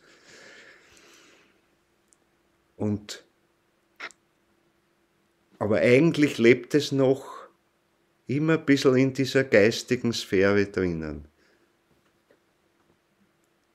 Aber in der Regel wird es dann, wenn dieses Erwachen wirklich zum Ich kommt, außer es sind sehr träumerisch veranlagte Kinder, die das noch dann länger wirklich erleben können. Und man kann es auch bei Kindern, auch bei kleinen Schulkindern oder namentlich bei Kindergartenkindern kann man es noch sehr schnell wecken, diese Sphäre, dass sie also wirklich in den Märchen leben können und durch, aber eben nicht voll bewusst, aber durch das zu dem Hintergrund gehen, was ja trotzdem im überlieferten Märchen in ein äußeres Bild gefasst ist. Aber dahinter steht ein seelisches Erlebnis. Ein Erlebnis der Lebenskräfte, die in der Natur drinnen sind. Aber dort, wo immer so starke Impulse fürs Ich da sind, ist es zunächst einmal etwas, was das auslöscht, was zumindest dieses Traumartige, dieses Träumerische auslöscht, wegdrängt. Und wie soll ich sagen, durch sein Lebensschicksal wurde aber auch Rudolf Steiner so geführt, dass das gelungen ist. Und warum? Weil man kann, um zum Beispiel zu dem zu kommen, was Rudolf Steiner dann an Anthroposophie gegeben hat, das heißt einen ganz bewussten Weg zum Geistigen zu finden. Ganz bewusst. Der völlig und vollkommen absieht von irgendwelchen Visionen, von hellsichtigen Eindrücken, die einem überfallen irgendwo, sondern wo es ganz bewusst aus dem klaren Ich-Bewusstsein heraus der Zugang gesucht wird, wo das Bild ganz bewusst aufgebaut wird und in seinem Zusammenhang durchschaut wird. Das ist das, was eigentlich der Anthroposophie, also das heißt, dem, was Rudolf Steiner da gegeben hat, erst die Möglichkeit verleiht, dass das für jeden nachvollziehbar ist, im Grunde. Also es ist erstens einmal alles, was er schildert, so gedankenklar geschrieben, dass man es zumindest einmal nachdenken kann. Aber dieses Nachdenken soll eigentlich die Schulung sein, dafür es selber zu denken in einem lebendigen, symbolisch bildhaften Denken. Das ist das, was die wirkliche Imagination ist. Eine wirkliche Imagination ist niemals eine Vision. Also das heißt, ich gehe durch die Natur und jetzt hupft mir ein Elementarwesen an und spricht zu mir. Da muss ich schon selber aktiv werden, sonst ist es eine Pflanze, ein Tier, das steht, aha, ja, schaut so und so aus, ja, schön ist, hübsch, der Strauß ist wunderschön, der da gegenüber steht. Aber der See ist ganz äußerlich. Also wenn ich etwas Tieferes sehen will, wenn ich die Elementarwesen erleben will, die drinnen wirken, wenn ich sehen will, die kosmisch-geistigen Kräfte, die dabei eine Rolle spielen, dann muss ich mir selber ganz klar das Bild bis in die kleinste Faser aufbauen. Es ist selbst gemacht, das Bild. Und gerade dadurch bekomme ich die Sicherheit, dass ich alle Zusammenhänge überschaue dabei. Und trotzdem ist es keineswegs meine freie Erfindung, ich lasse mir halt jetzt irgendwas einfallen, sondern ich beschreibe etwas, was da ist. Und ich beschreibe es dadurch, dass ich es in dieses Bild fasse. Das ist ganz wichtig. Und warum erwähne ich das? Weil ich denke, dass es vielfach missverstanden wurde, was Rudolf Steiner als Hellsehen bezeichnet. Und davon glauben viele, ja, der macht halt jetzt das Auge auf und wird überkommen von einer Vision, die ihm ja irgendwo von oben zukommt. Nein, wir müssen sie uns erarbeiten. Wir müssen selber aktiv werden, um uns das, was da ist, weil die eigentliche Wahrnehmung ist übersinnlich. Das heißt, ja, ich spüre schon, da ist etwas. Aber um es fassen zu können, um es auch für mich fassen zu können, muss ich halt aber jetzt anstatt des abstrakt-logischen Denkens und äußerer physikalischer Gesetzmäßigkeit oder was, muss ich aber ganz im Geistigen bleiben mit dem Denken und muss das, was Eindruck ist, nämlich seelischer Eindruck zunächst einmal ist, um es zum Bewusstsein zu bringen, muss ich dieses lebendige Bild formen. Durch abstrakte Begriffe lässt sich's nicht beschreiben, lässt sich's nicht erfassen. Das heißt, ich muss ein Bild schaffen. Und das sind die Imaginationen, um die es dann geht. Und das ist ja auch der Weg, den Rudolf Steiner da andeutet mit diesem Rosenkreuzer Schulungsweg, der seinen Ursprung hat eben bei Christian Rosenkreuz im Grunde, wobei das so mit diesen Stufen nur indirekt überliefert ist. Rudolf Steiner hat es dem genauer erläutert, was diese Stufen sind. Aber der Ursprung ist zu suchen, also bei dieser Einweihung des Christian Rosenkreuz. Also das, was geschildert wurde, letztlich auch in der kymischen Hochzeit des Christian Rosenkreuz mit einem ganz reichen symbolischen Denken, das da drinnen ist. Das ist ja voll von solchen Bildern. Und da übt aber genau dieser Christian Rosenkreuz diese Fähigkeit bereits. Allerdings, ja, interessanterweise, die kymische Hochzeit ist ja nicht von ihm als verkörperten Menschen niedergeschrieben worden, sondern es war der Johann Valentin André, der das niedergeschrieben hat.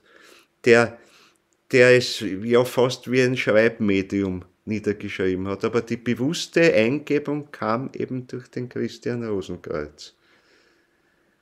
Und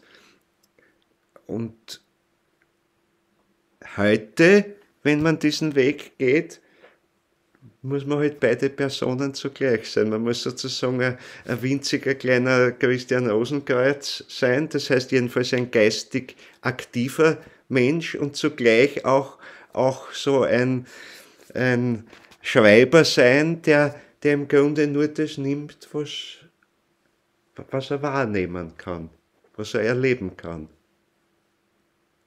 Weil der Johann Valentin André hat eben einfach diese kymische Hochzeit so erlebt, so hat er es niedergeschrieben. Und es ist aber inhaltlich alles nichts von ihm eigentlich im Grunde, sondern alles von Christian Rosenkreuz. Und heute geht es darum, dass das aber in ein und derselben Person stattfindet.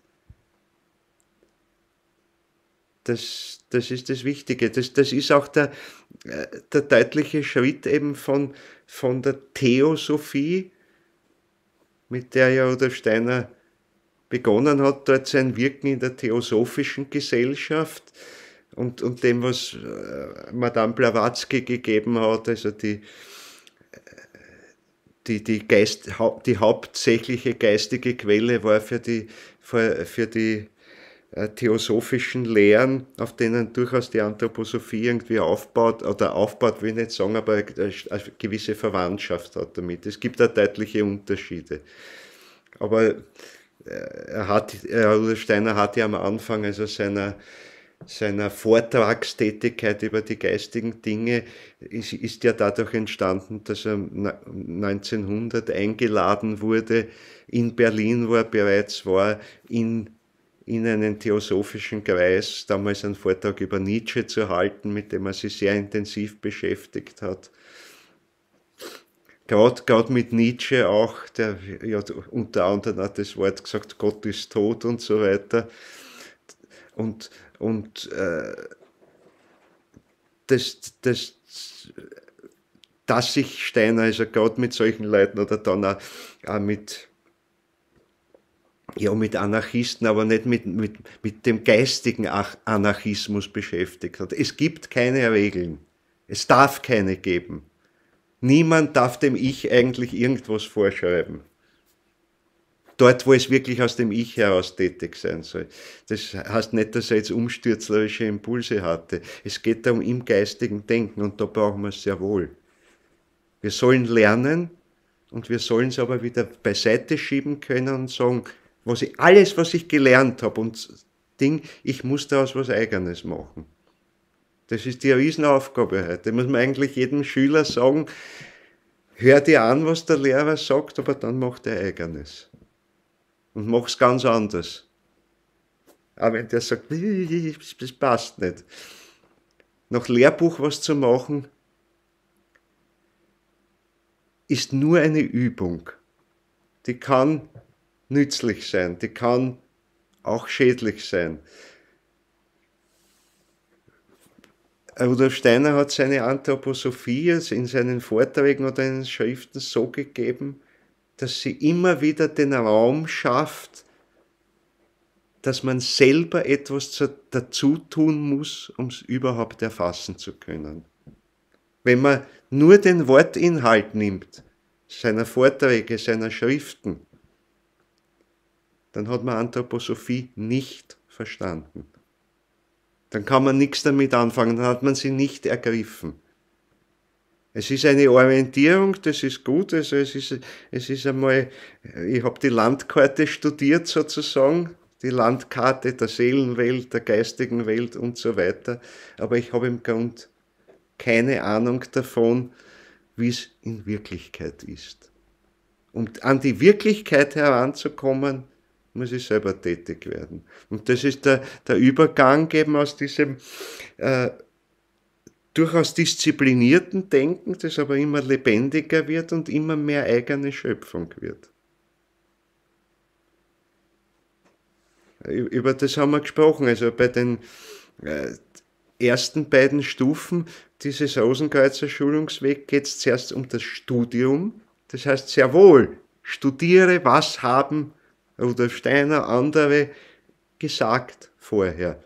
Weil es gilt auch das, niemand kann über eine geistige Beobachtung sprechen, die ein anderer bereits vorher irgendwo niedergeschrieben, niedergelegt ist, die überliefert ist, wenn er nicht durch die äußere Überlieferung davon Kenntnis genommen hat.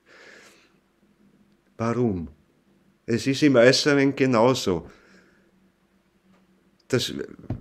Wir lernen die Mathematik heute so, wie sie überliefert ist. Wir fangen nicht bei Null an. Die ersten haben bei Null sozusagen angefangen. Aber dann ist es überliefert worden. Und jeder konnte einen Splitter dazugeben. Damit wir aber überhaupt jetzt anschließen können an die Mathematik unserer Zeit, wird uns nichts anderes übrig bleiben, als zu lernen an dem, was die anderen gemacht haben. Aber dann, wenn wir wirklich Mathematiker werden wollen, das heißt schöpferisch die Mathematik weiterentwickeln und nicht nur sie anwenden, so wie sie bis heute geworden ist, sondern weitergehen. Und in der Mathematik gibt es gewaltige Entwicklungen. Das ist lang nicht mit 1 und 1 ist 2 ausgeschöpft, das Ganze, sondern geht's in schwindelerregende Räume. Es gibt vieles, obwohl viel mit Mathematik zu tun hat, aber vieles verstehe ich auch nicht. Das Bahnhof. Da muss ich viel lernen einmal und dann kann ich anfangen, vergiss das Ganze, mache selber. Dann geht es. Dann geht es. Und so ist es halt hier auch. Wir müssen lernen, dann haben wir mal eine Orientierung an dem Ganzen. Die kriegen wir nicht anders. Wir könnten schon, aber wir stolpern sonst in einem absoluten Urwald herum, wo wir keine Orientierung haben. Und da werden wir vielleicht ein kleines Fleckerl irgendwo erkunden können, aber wir haben keine Ahnung, wie steht es mit dem Rest der Welt in Beziehung. Weil kein Mensch kann die ganze Welt durchwandern. Wirklich von A bis Z. Und alles alleine aus sich erfassen. Da baut er auf dem auf, was andere entdeckt haben und was sie als Orientierungshilfe zurückgelassen haben. Das ist das Studium. Das ganze Werk Rudolf Steiners ist nichts anderes als diese Orientierungshilfe. Ich habe es öfter auch schon genannt, eben die große Landkarte der geistigen Welt, der Seelenwelt und so weiter, der ätherischen Welt.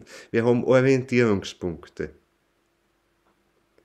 Weil sonst, ja, natürlich, ich kann durch die Natur gehen und ich kann etwas erkennen, auch wenn ich völlig unbelastet bin von irgendwas. Aber wie das im Zusammenhang mit dem Ganzen steht, da wäre ich nicht sehr weit kommen. Dazu gehört eigentlich die ganze Menschheit dazu. Und vor allem halt die Menschen, die vorausgegangen sind und etwas von ihren Erfahrungen niedergelegt haben. Was wir sowieso neu ergreifen müssen, dann auch unserer Individualität anpassen müssen in gewisser Weise, aber wir tappen nicht völlig im Dunkeln. Es ist also ein gewisses Licht, das drauf wirft. Und ich denke, das ist auch ganz besonders wichtig, wenn wir jetzt des 100. Todestages Rudolf Steiner gedenken, dass uns das bewusst ist. Es ist jetzt sehr, sehr viel getan worden bezüglich Studium und es gibt viele Menschen, die sehr studiert sind in dem Punkt, aber die Anthroposophie als eigentliche fängt dort an, wo wir den nächsten Schritt gehen. Den Mut haben, die eigenen Imaginationen zu entwerfen und dadurch ein eigenes Bild, eine eigene Perspektive halt auf die übersinnlichen Welten zu werfen. Die Fähigkeit, die Anlage ist heute bei jedem Menschen da. Wir sind es noch nicht gewohnt. Es ist viel näher, als wir glauben und es ist vor allem anders dann natürlich auch, als wir es erwarten. Weil wie viele erwarten, ja, ich meditiere heute jetzt schon 10 Jahre ein Ding, aber irgendwann wird es kommen. Ich habe die große Vision, so wie heute die Visionen in der Bibel oder sonst wo geschildert werden. Das wird vor mir stehen und ich werde sozusagen ganz baff sein und ganz nur empfangend wahrnehmen, was da ist.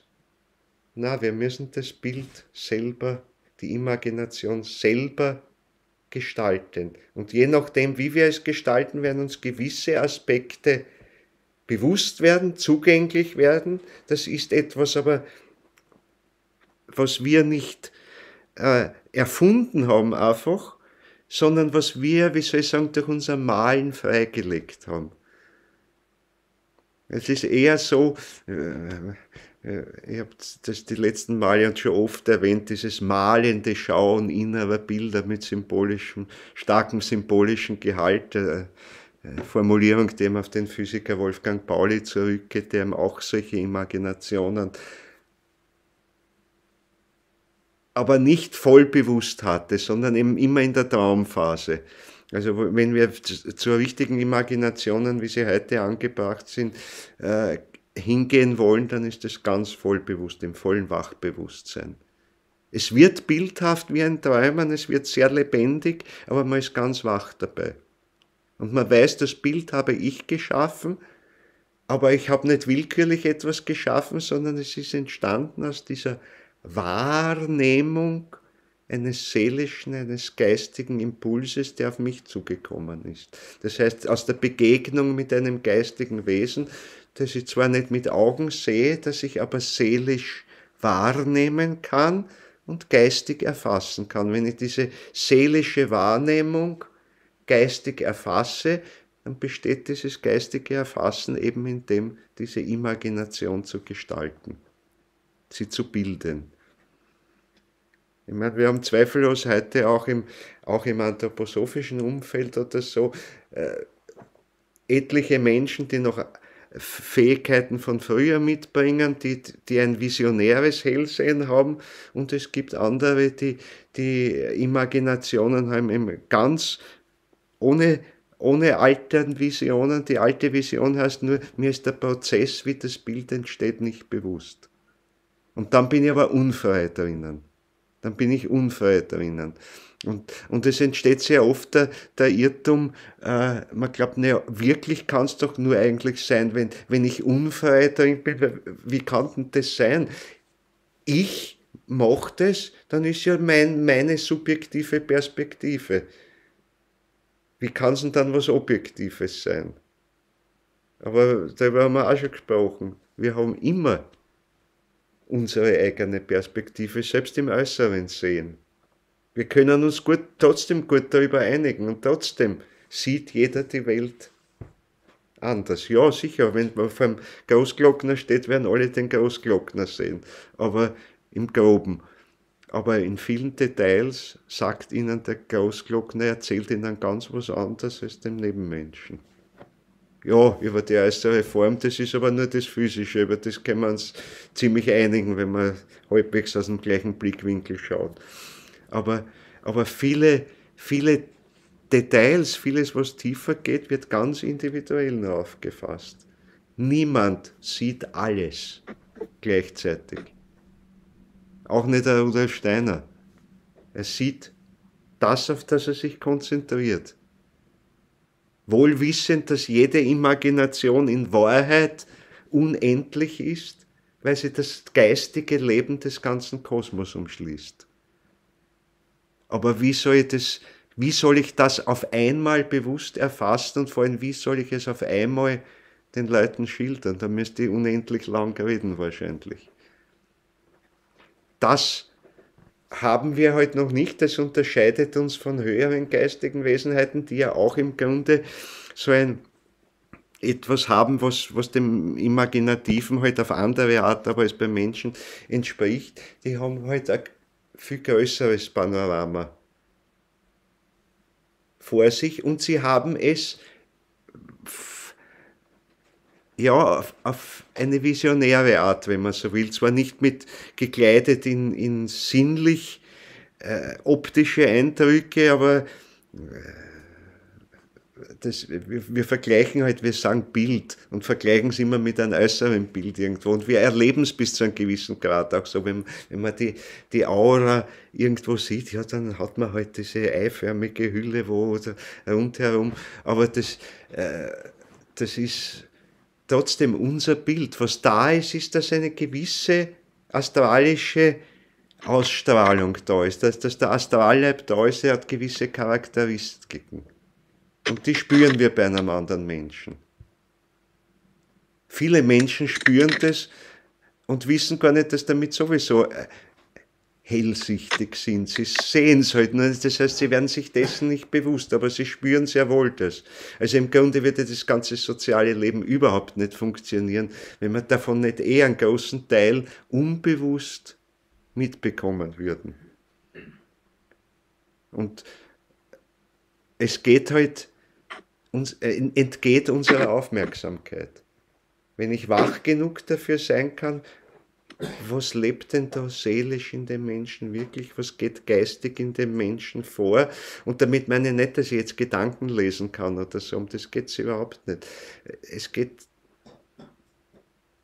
zu spüren eben diese geistige, diese seelische Kraft, die in ihm tätig ist, weil wir sind wahrnehmend dafür. Wir haben ja die Wahrnehmungsorgane dafür. Die Menschheit hatte sie von Anfang an, sie waren am Anfang auch hochaktiv, in der alten Weise, ihr wisst es mit den Lotusblumen gegen Uhrzeigersinn, und dann in der neuen Zeit im Uhrzeigersinn ist auch wieder nur ein Bild. Wir haben die geistigen Wahrnehmungsorgane. in Form bestimmter Seelentätigkeiten, die in uns sind. Das hat jeder Mensch, sonst wäre er kein Mensch. Also das, was man auch die Lotusblumen oder die Chakren nennt. Diese Organe sind in uns da. Sie werden nur bewusst in Tätigkeit gebracht. Sie schlafen heute bei der Mehrzahl der Menschen. Sie waren in der Vergangenheit also hoch aktiv und so aktiv, dass die Sinnestätigkeit, die äußere Sinnestätigkeit eigentlich fast total überlagert war davon. Das heißt, sie haben die Welt ganz anders erlebt als wir. Sie haben hauptsächlich eben die geistige Seite, die seelische Seite erlebt und das Äußere ist nur so ein zarter Schleier, der sich da überzieht. Jetzt und wirklich vollendet, ja, durch das 19. Jahrhundert, durch die Entwicklung der Technik, durch die Eisenbahn von mir aus und was alles an Folgeerscheinungen gekommen ist, das hat massiv dazu beigetragen, dass diese natürlichen Fähigkeiten, diese Bewegung der Lotusblumen im alten Sinn, dass das einfach zum Erliegen gekommen ist. Im Übrigen hatte ich das schon öfter erwähnt, also gerade das, was die Imagination im engeren Sinn betrifft, was also mit der zweiblättrigen Lotusblume zusammenhängt, das ist dieselbe Seelentätigkeit, die auch beim sinnlichen Sehen tätig ist, nur einmal, nämlich beim Hellsichtigen, ergreift sie wirklich die seelische Außenwelt und beim sinnlichen Sehen richtet sich nach innen interessanterweise und erfasst die Spiegelung, die wir durch unser ganzes Augennervensystem haben. Aber für beide Tätigkeiten ist diese Lotusblume notwendig, also auch für unser sinnliches Sehen. Und nur diese Tätigkeit steht halt jetzt im Moment im Vordergrund. Aber da ist sie geistig sozusagen für die geistige Welt nicht offen. Wir stehen also in dem Zeitpunkt, wo die Drehung, ist ja auch wieder ein Bild, nur die Drehung bedeutet also die geistige Beweglichkeit, die seelische Beweglichkeit, die dahinter ist, die ist halt heute bei dieser zweiblättrigen Lotusblume das Alte, was gegen den Uhrzeigersinn ist, um es wieder in ein Symbol zu nehmen. Ihr dürft nicht bitte äußerlich glauben, da drin ist jetzt irgendwas und das rotiert ständig. Da ist gar nichts drin, was rotiert. Es ist das seelisch-geistige. Und wenn ich das schildern will, dann fasse ich das in ein Bild. Da ist ein Organ, das sich öffnet und lebendig, das heißt beweglich, etwas von der Welt erfasst, etwas von der Wirklichkeit erfasst, etwas, das auf es einwirkt, so wie der Lichtstrahl, wie das Sonnenlicht auf die Blüte einwirkt, die sich dann öffnet und etwas wahrnimmt, die also eine Bewegung macht. Und diese alte Bewegung, die halt ausgedrückt wird durch gegen den Uhrzeigersinn, die ist heute weitgehend erlahmt und die Moderne, die zur Imagination im modernen Sinne führt, also wo ich selbstbewusst dabei bin, die also jetzt im Uhrzeigersinn sich bewegt, um den Unterschied zu nehmen, die also vorwärtsschreitend ist, zukunftsführend ist, die ist noch wenig erwacht. Wir stehen also so zwischen zwei Sesseln im Grunde. Und wir haben eigentlich nur das, was sie eigentlich im Grunde ja sich gar nicht bewegt, zwar da ist, sie ist da, ohne der gäbe es auch kein sinnliches Sehen mit den Augen, weil dazu reichen die Augen nicht aus, es braucht eine bestimmte Seelentätigkeit dazu. Und die wird durch das Bild der Lotusblume ausgedrückt.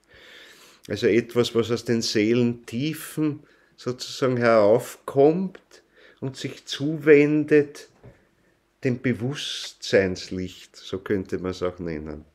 Darum ist das Bild der Blüte, das kommt ja aus dem fernen Osten, dieses Bild, also wo halt auch diese Lotusblumen äußerlich sehr, sehr häufig zu finden sind. Das ist ja was Wunderbares, das aus der Tiefe heraus, nämlich aus unseren Seelentiefen, taucht etwas auf, entfaltet sich und bewegt sich jetzt nach dem, was von außen kommt. Sei es das äußere Sonnenlicht, sei es aber eben auch die Seelenwelt zunächst einmal, die mir entgegenkommt. Dazu muss sie beweglich werden, sie muss sich öffnen können und sie muss aber auch mitgehen können mit dem. Haben tun wir das alle. Sonst wären wir keine Menschen. Also wir haben es und wir haben aber jetzt nur das Starre, sie ist einfach erstarrt und ja, wir müssen jetzt äußerlich mit den Augen hin und her schauen. Aber da übersehen wir das Seelische, das Geistige, das dahinter steckt. Oder rundherum ist die Aura zum Beispiel. Wenn ich mich übe, nämlich übe vor allem darin, in der Begegnung mit anderen Menschen aufmerksam zu werden. Aufmerksam zu werden, gar nicht so sehr, ja, was erzählt man denn der alles für Geschichten? Er erzählt mir seine ganze Lebensgeschichte und da ist dieses passiert und jenes passiert. Aber als äußeres Ereignis ist es gar nicht wichtig. Wichtig ist, was steckt dahinter? Was steckt dahinter? Hinter den Erlebnissen, die dieser Mensch hatte. Weil da steckt ja sehr viel von seinem Schicksal drinnen, da steckt sein Karma drinnen, da steckt die Vergangenheit drinnen, da spricht etwas. Es geht also nicht darum, dass ich jetzt bis zur Endlosigkeit sozusagen her, ja, er erzählt mir seine ganzen Lieblingsgeschichten und das ist schon das 20. Mal wieder, wie er sie erzählt. Da spricht mehr daraus. Dessen ist sie vielleicht der andere gar nicht bewusst. Den meisten Menschen ist das gar nicht bewusst. Sie erzählen irgendwas, was sie bewegt. Und das ist aber nur die Oberfläche. Unser tieferes Wesen steckt ja viel tiefer. Und auch da taucht etwas auf. Und das Zuhören, einfach einen anderen Menschen nur zuhören können. Und auch wenn er es 10-mal erzählt. Es geht jetzt gar nicht darum, dass ich das auswendig lerne, sozusagen sage, ja, ich weiß schon. Nein, eigentlich zu erwarten, du erzählst mir das jetzt zum 20. Mal, weil ich habe etwas noch immer nicht gehört. Und zwar nicht die äußere Geschichte, sondern das, was dahinter steckt. Was durch die äußere Erzählung, durch die Schilderung des äußeren Schicksals sich vom Inneren ausdrückt. Und wenn ich sozusagen zuhören kann, wie soll ich das nennen, zuhören, ohne äußerlich zuzuhören. Man kann sagen, jetzt erzählt man das 20 Mal schon, es zieht eigentlich da rein und da raus. Ich bin gar nicht mehr bewusst bei dem Inhaltlichen, sondern ich bin ganz dort, wie spricht sein Wesen, in seiner Stimmlage, in seiner Betonung, in seinem Sprecherrhythmus. Das sind die wichtigen Dinge. Wie erregt er sich, wenn er von einer bestimmten Sache spricht, die ich schon oft gehört habe. Durch all das spricht was durch. Dann kriege ich zum Beispiel auch ein Bild seiner Aura, wenn man so will. Dann drückt sich was aus drinnen. Aber dieses Bild ist dann das Ich male, aufgrund dieser Sachen, von denen der andere vielleicht gar nicht weiß, dass er mir die eigentlich erzählt. Und dass die das Wichtige sind. Ist nur so ein Versuch, sich dem anzunähern, weil das steht in unserer Zeit an und eben 100. Todestag von Rudolf Steiner heißt für mich also ganz stark, das ist die Grenzlinie. Jetzt heißt es keine Ausrede mehr, wir können machen und müssen machen, wenn wir das, was Rudolf Steiner wollte, wirklich ergreifen wollen. Es ist aus damit, nur stehen zu bleiben beim Studium und das nicht weiterzuführen auf die nächste Stufe, es zu versuchen. Es geht um die Arbeit daran, es geht nicht darum, ob ich jetzt in der Inkarnation Erfolg damit habe. Das ist gar nicht wichtig. Kann sein, dass das erst in der nächsten Inkarnation ist und dann kann es fast von Anfang an. Dann fällt mir das ganz leicht. Es geht darum, es jetzt zu üben. Und dazu muss man einfach Missverständnisse ausräumen. Und das größte Missverständnis ist also zu glauben, es wäre so wie eine Vision, die mich überfällt, wie im Grunde wie eine äußere Wahrnehmung, die ist halt da und ich stehe mit offenem Mund und nehme es zur Kenntnis und beschreibe eigentlich nur was fix und fertig ist. Das ist es nicht. Da werden wir auch immer völlig falsche Vorstellungen machen.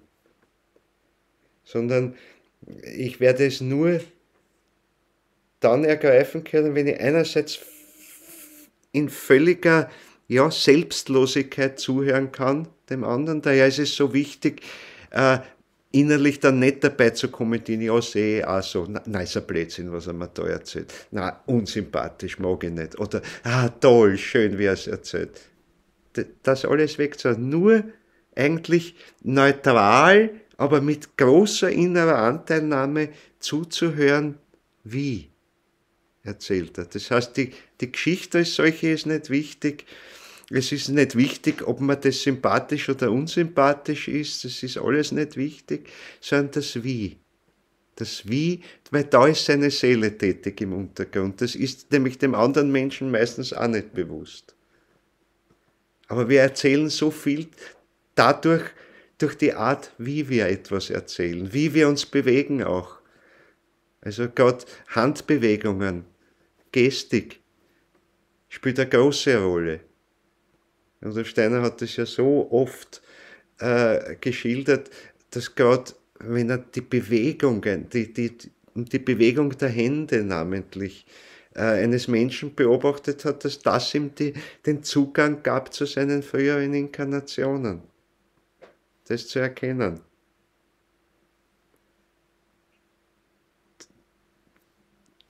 Irgendwann spricht das. Warum? Weil der Mensch denkt sein Karma mit seinen Händen.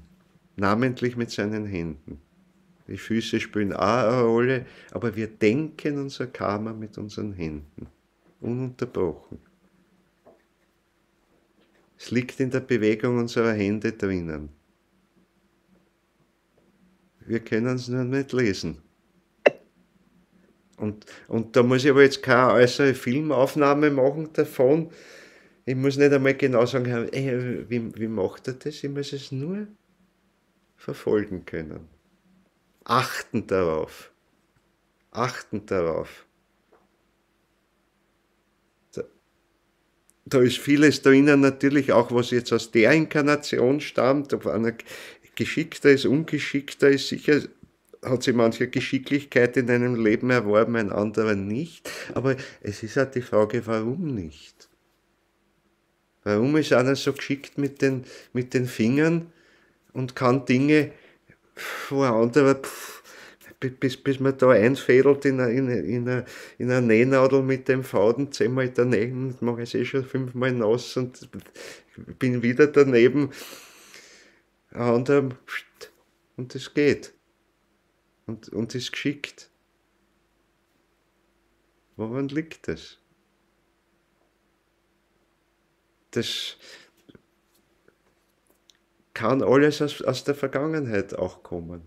Ist nicht nur vielleicht ein Versäumnis jetzt dieses Lebens, er hat halt nicht sich nie darum gekümmert, das gescheit auszubilden, sondern die Ursachen liegen oft noch viel, viel früher, in früheren Inkarnationen. Dafür hat er wieder ganz andere Fähigkeiten, die jemand, der so ganz ein feines Gefühl in den Fingern hat, wieder nicht hat. Der hat vielleicht gerade was dadurch, dass er da diese Feinfühligkeit da drinnen nicht hat. Der hat es vielleicht woanders. das sind jetzt nur ein paar so Splitterversuche, irgendwo einhaken zu können.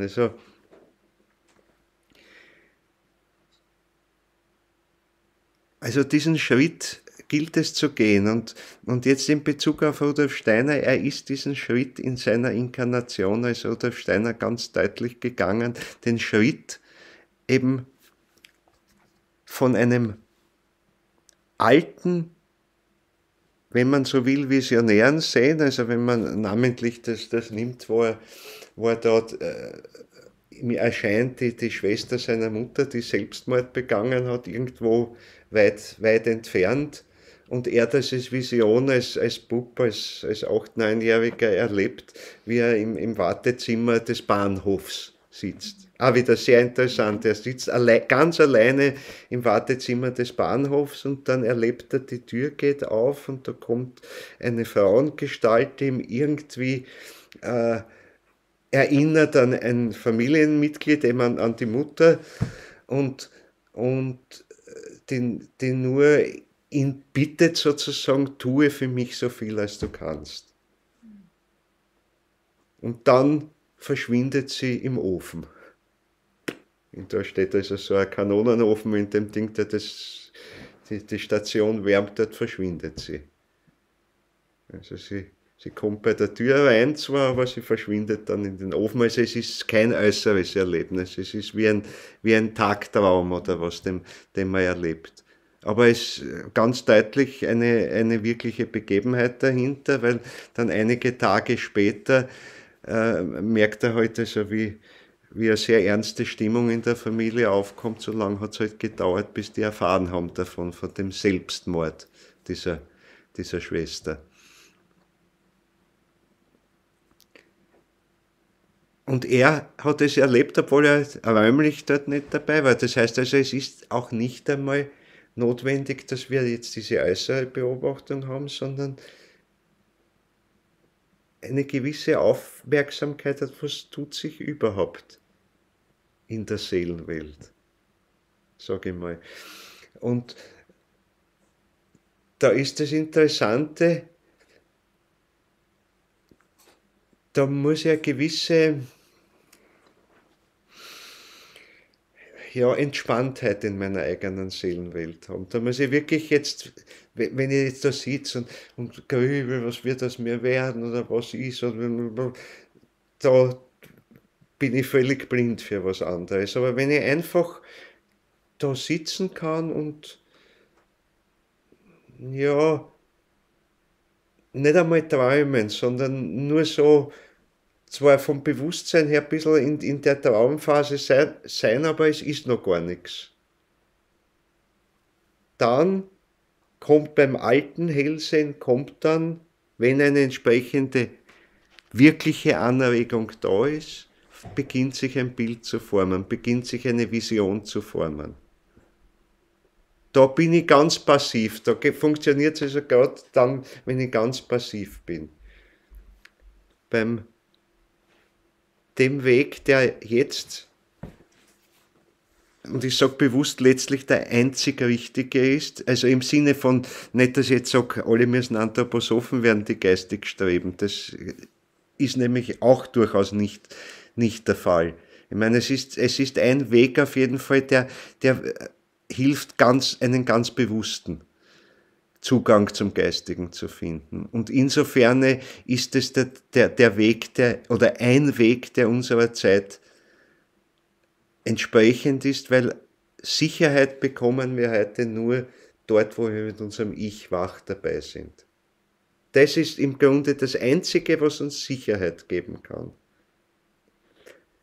In der alten Zeit war es so, dass halt wirklich bestimmte Menschen als Seher auserwählt waren, durch ihr Schicksal schon über mehrere Inkarnationen dafür auserwählt waren und die geistige Welt stark genug war, sich an diesen Menschen zu richten und die Widersacher noch nicht stark genug waren, die regulären geistigen Wesenheiten zu verdrängen aus dem Bewusstsein. Dann konnten sie sprechen zu diesen Menschen sprechen in Bildern, also in Imaginationen, in Inspirationen, so wie es im Alten Testament eben immer wieder geschildert wird. Und da war gerade das Zeichen, ich bin ganz passiv dabei. Ich erwarte, dass das kommt. Es kommt in der Nacht oder es kommt, der Geist weht, wann er will. Jetzt geht es darum, ich muss aktiv werden. Und die Zwischenphase, die lange Zwischenphase ist halt, dass man nichts mehr, weder das eine noch das andere erlebt hat. Durch das sind wir durchgegangen. Und wir glauben aber jetzt immer noch diesen alten Weg, wenn es mich überkommt und ich überhaupt keinen Einfluss darauf habe, wie das Bild zustande kommt, dann ist es eine Wirklichkeit, weil sonst ist ja meine subjektive Tätigkeit. Es dreht sich komplett um. Ich muss aktiv werden, um die sozusagen objektive geistige Wirklichkeit zu erfassen. Wenn ich sie nicht ins Bild schaffen kann, wenn ich nicht das, was als seelischer, als geistiger Impuls kommt, wenn ich es nicht ins Bild schaffen kann, dann ist es einfach nicht da. Und das ist noch der bessere Fall. Oder es überfällt mich als visionäre Schauung, dann kann man halt schon ziemlich sicher davon ausgehen, dass da die Widersacher dahinter stehen. Weil die regulären Engelwesenheiten oder Erzengelwesenheiten lassen, bildlich gesprochen, die Finger kann ich nicht sagen, die Flügel davon oder was auch immer, sie unterlassen es tunlichst den Menschen da, was sozusagen einzuflüstern. Das ist weg. Das ist weg. Also wenn wir, weiß ich nicht, die Stimme Michaels, unter Anführungszeichen, jetzt hören, vernehmen wollen, also wenn wir mit Michael, dieser sehr hohen geistigen Wesenheit in Verbindung kommen wollen, dann dürfen wir nicht erwarten, wenn ich bereit bin, wird er mich schon überfallen sozusagen und wird über mich kommen. Der Geist Michaels kommt über mich und dann bin ich sein Werkzeug. Na, da muss ich was tun dazu. Wer ungefragt kommt, das ist Luzifer und Ahriman. Die kommen ungefragt. Und die können natürlich auch Visionen erzeugen. Der Luzifer besonders stark. Der Ahriman bringt es halt dann mehr in eine, sagen wir mal, nüchternere Form hinein, in klarer, präziser Gedanken, denen man sich gar nicht mehr entziehen kann, weil sie so klar, so logisch, so stimmig sind, dass man sie gar nicht mehr entziehen kann. Und es ist aber eine Übung daher, zum Beispiel im naturwissenschaftlichen Denken. Da ist natürlich sehr viel ahrimanische Einflüsterung drinnen. Aber ich muss selber anfangen, aktiv zu werden, auch dort. Ansonsten habe ich nur die ahrimanischen Einflüsterungen und dann werde ich Sachen finden, die eben nicht so ganz stimmen, die so nur auf der Oberfläche zu stimmen scheinen. Die Theorien. Theorie, das Wort Theorie heißt ja eigentlich Gottesschau. Aber das ist halt heute, was vielfach an Theorien entworfen wird, ist nicht Gottesschau, das ist Widersacherschau. Ja, ich sage das, obwohl ich selber Naturwissenschaftler bin und auch darauf angewiesen bin, das auch zu tun. Weil dort sind wir noch nicht, dass wir das alles eben so mit dem imaginativen, lebendigen Denken erfassen können. Es wird kommen, auch in den Naturwissenschaften, weil die Natur ist etwas Lebendiges. Und selbst das Tote, was wir finden in der Natur, das Mineralische, das Gestorbene, ist aus dem Leben herausgestorben. Das heißt, es hat seinen eigentlichen Ursprung und auch daher die Gesetzmäßigkeiten, aus denen es entstanden ist, im Lebendigen. Und dahinter steht das Seelische, dahinter steckt das Geistige und so weiter, bis in die höchsten Höhen hinein. Und wir brauchen nicht glauben, dass das naturwissenschaftliche Denken, dass das so bleiben wird wie wir. Es wird das technische Denken so bleiben, weil beim Technischen geht es wirklich jetzt auch eine gewisse Geistigkeit bis ins Technische, bis ins tote Technische hineinzubringen. Das ist durchaus nicht ein falscher Weg. Daher schildert es Rudolf Steiner immer wieder, also die Zukunft der Erde ist einerseits, dass wir die ganze Erde umgestalten werden, dass wir dadurch also einen wesentlichen Beitrag für die Natur leisten werden. Das andere ist aber auch, dass er sagt, die ganze Erde wird ein großer elektrisch betriebener Apparat werden. Beides ist richtig. Beides wird kommen. Beides wird kommen. Und das wird gerade für die Zukunft das Fruchtbare sein. Weil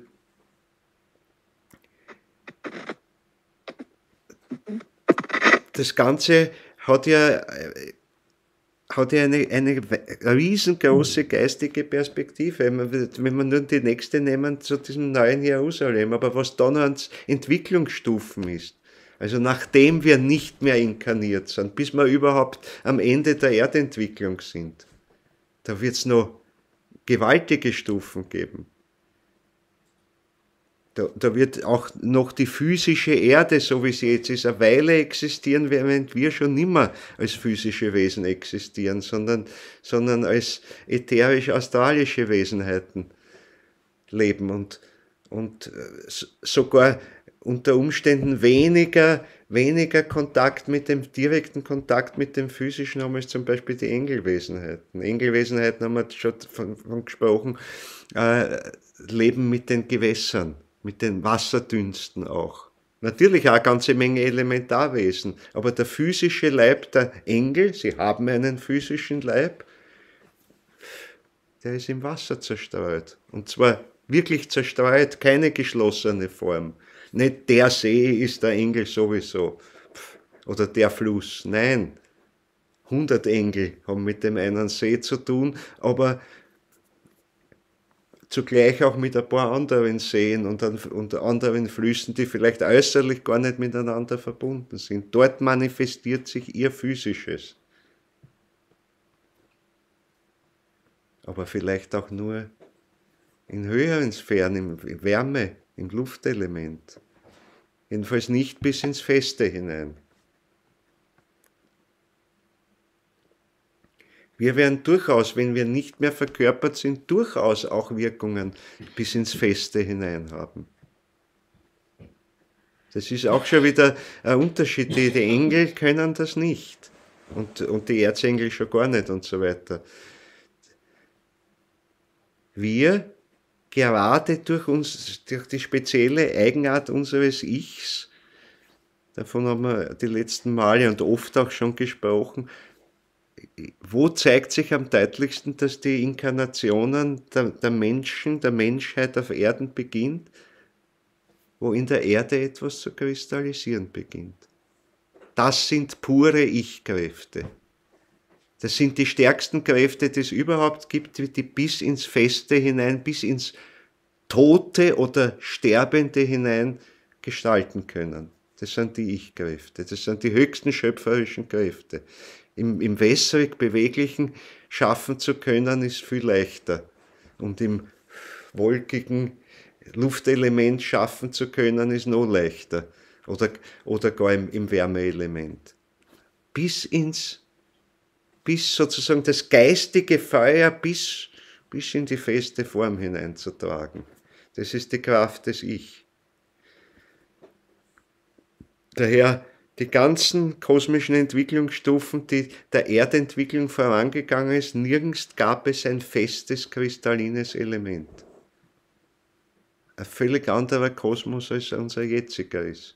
Unser jetziger ist, weil es um die Ich-Entwicklung geht oder weil eben mit der Ich-Entwicklung zugleich die Kraft gegeben ist, bis ins Feste zu formen, darum erscheint uns alles so fest bis ins Kristalline. Darum sind wir so massiv umgeben von dem Abgestorbenen.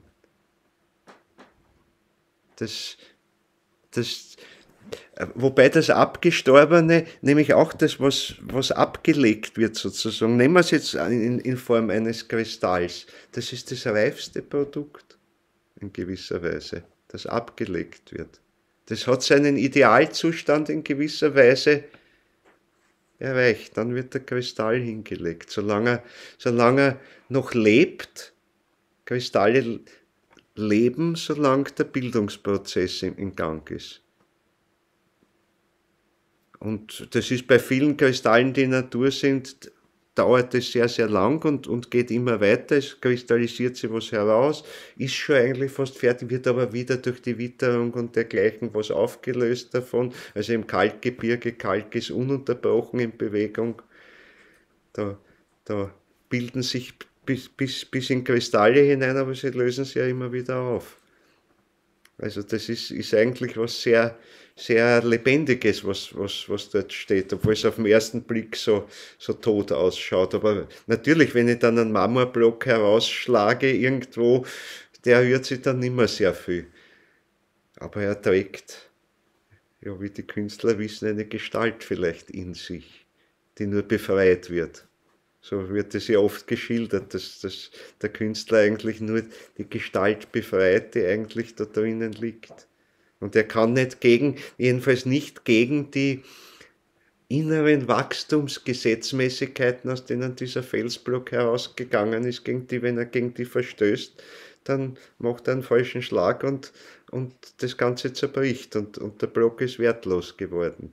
Natürlich hat er eine bestimmte Bildvorstellung, aber er kann nicht willkürlich da drinnen arbeiten, sondern wie er seine Vorstellung verwirklicht, dazu muss er zugleich mit den Kräften arbeiten, die in dem Block drinnen sind. Die muss er spüren. Was kann ich dem wo zumuten?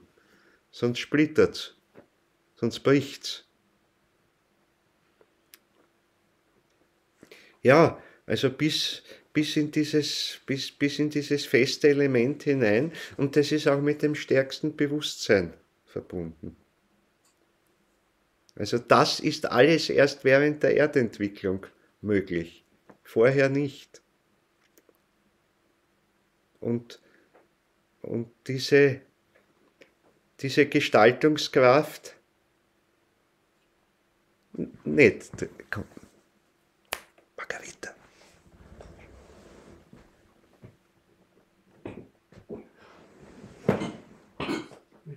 Ja. Ja, das sind so ein paar Gedanken, die ich euch mitgeben möchte. Ich würde sagen, lassen wir es für heute gut sein. Ich lese euch zum Abschluss noch einmal den Wochenspruch.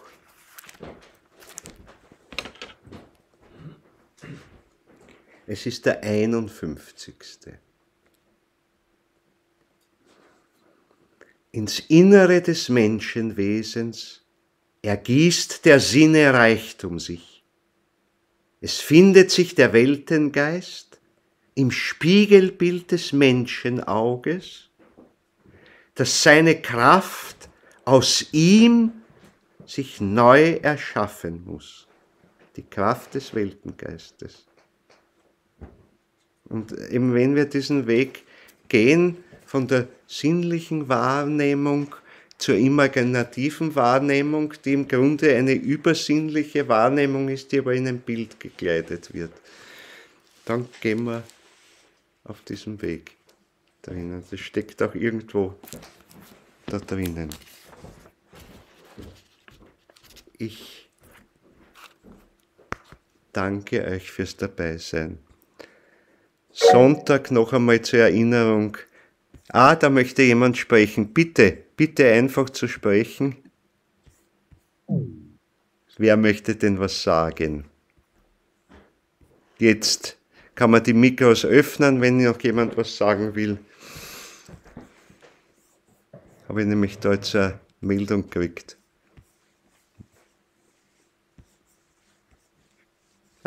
Servus Renate. Ich möchte mich nur bedanken.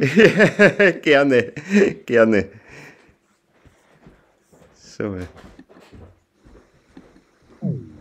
Ja. Gut, bis zum nächsten Mal. Danke für euch im Livestream. Danke. Bis zum nächsten Mal. Tschüss. Tschüss, meine Lieben. So.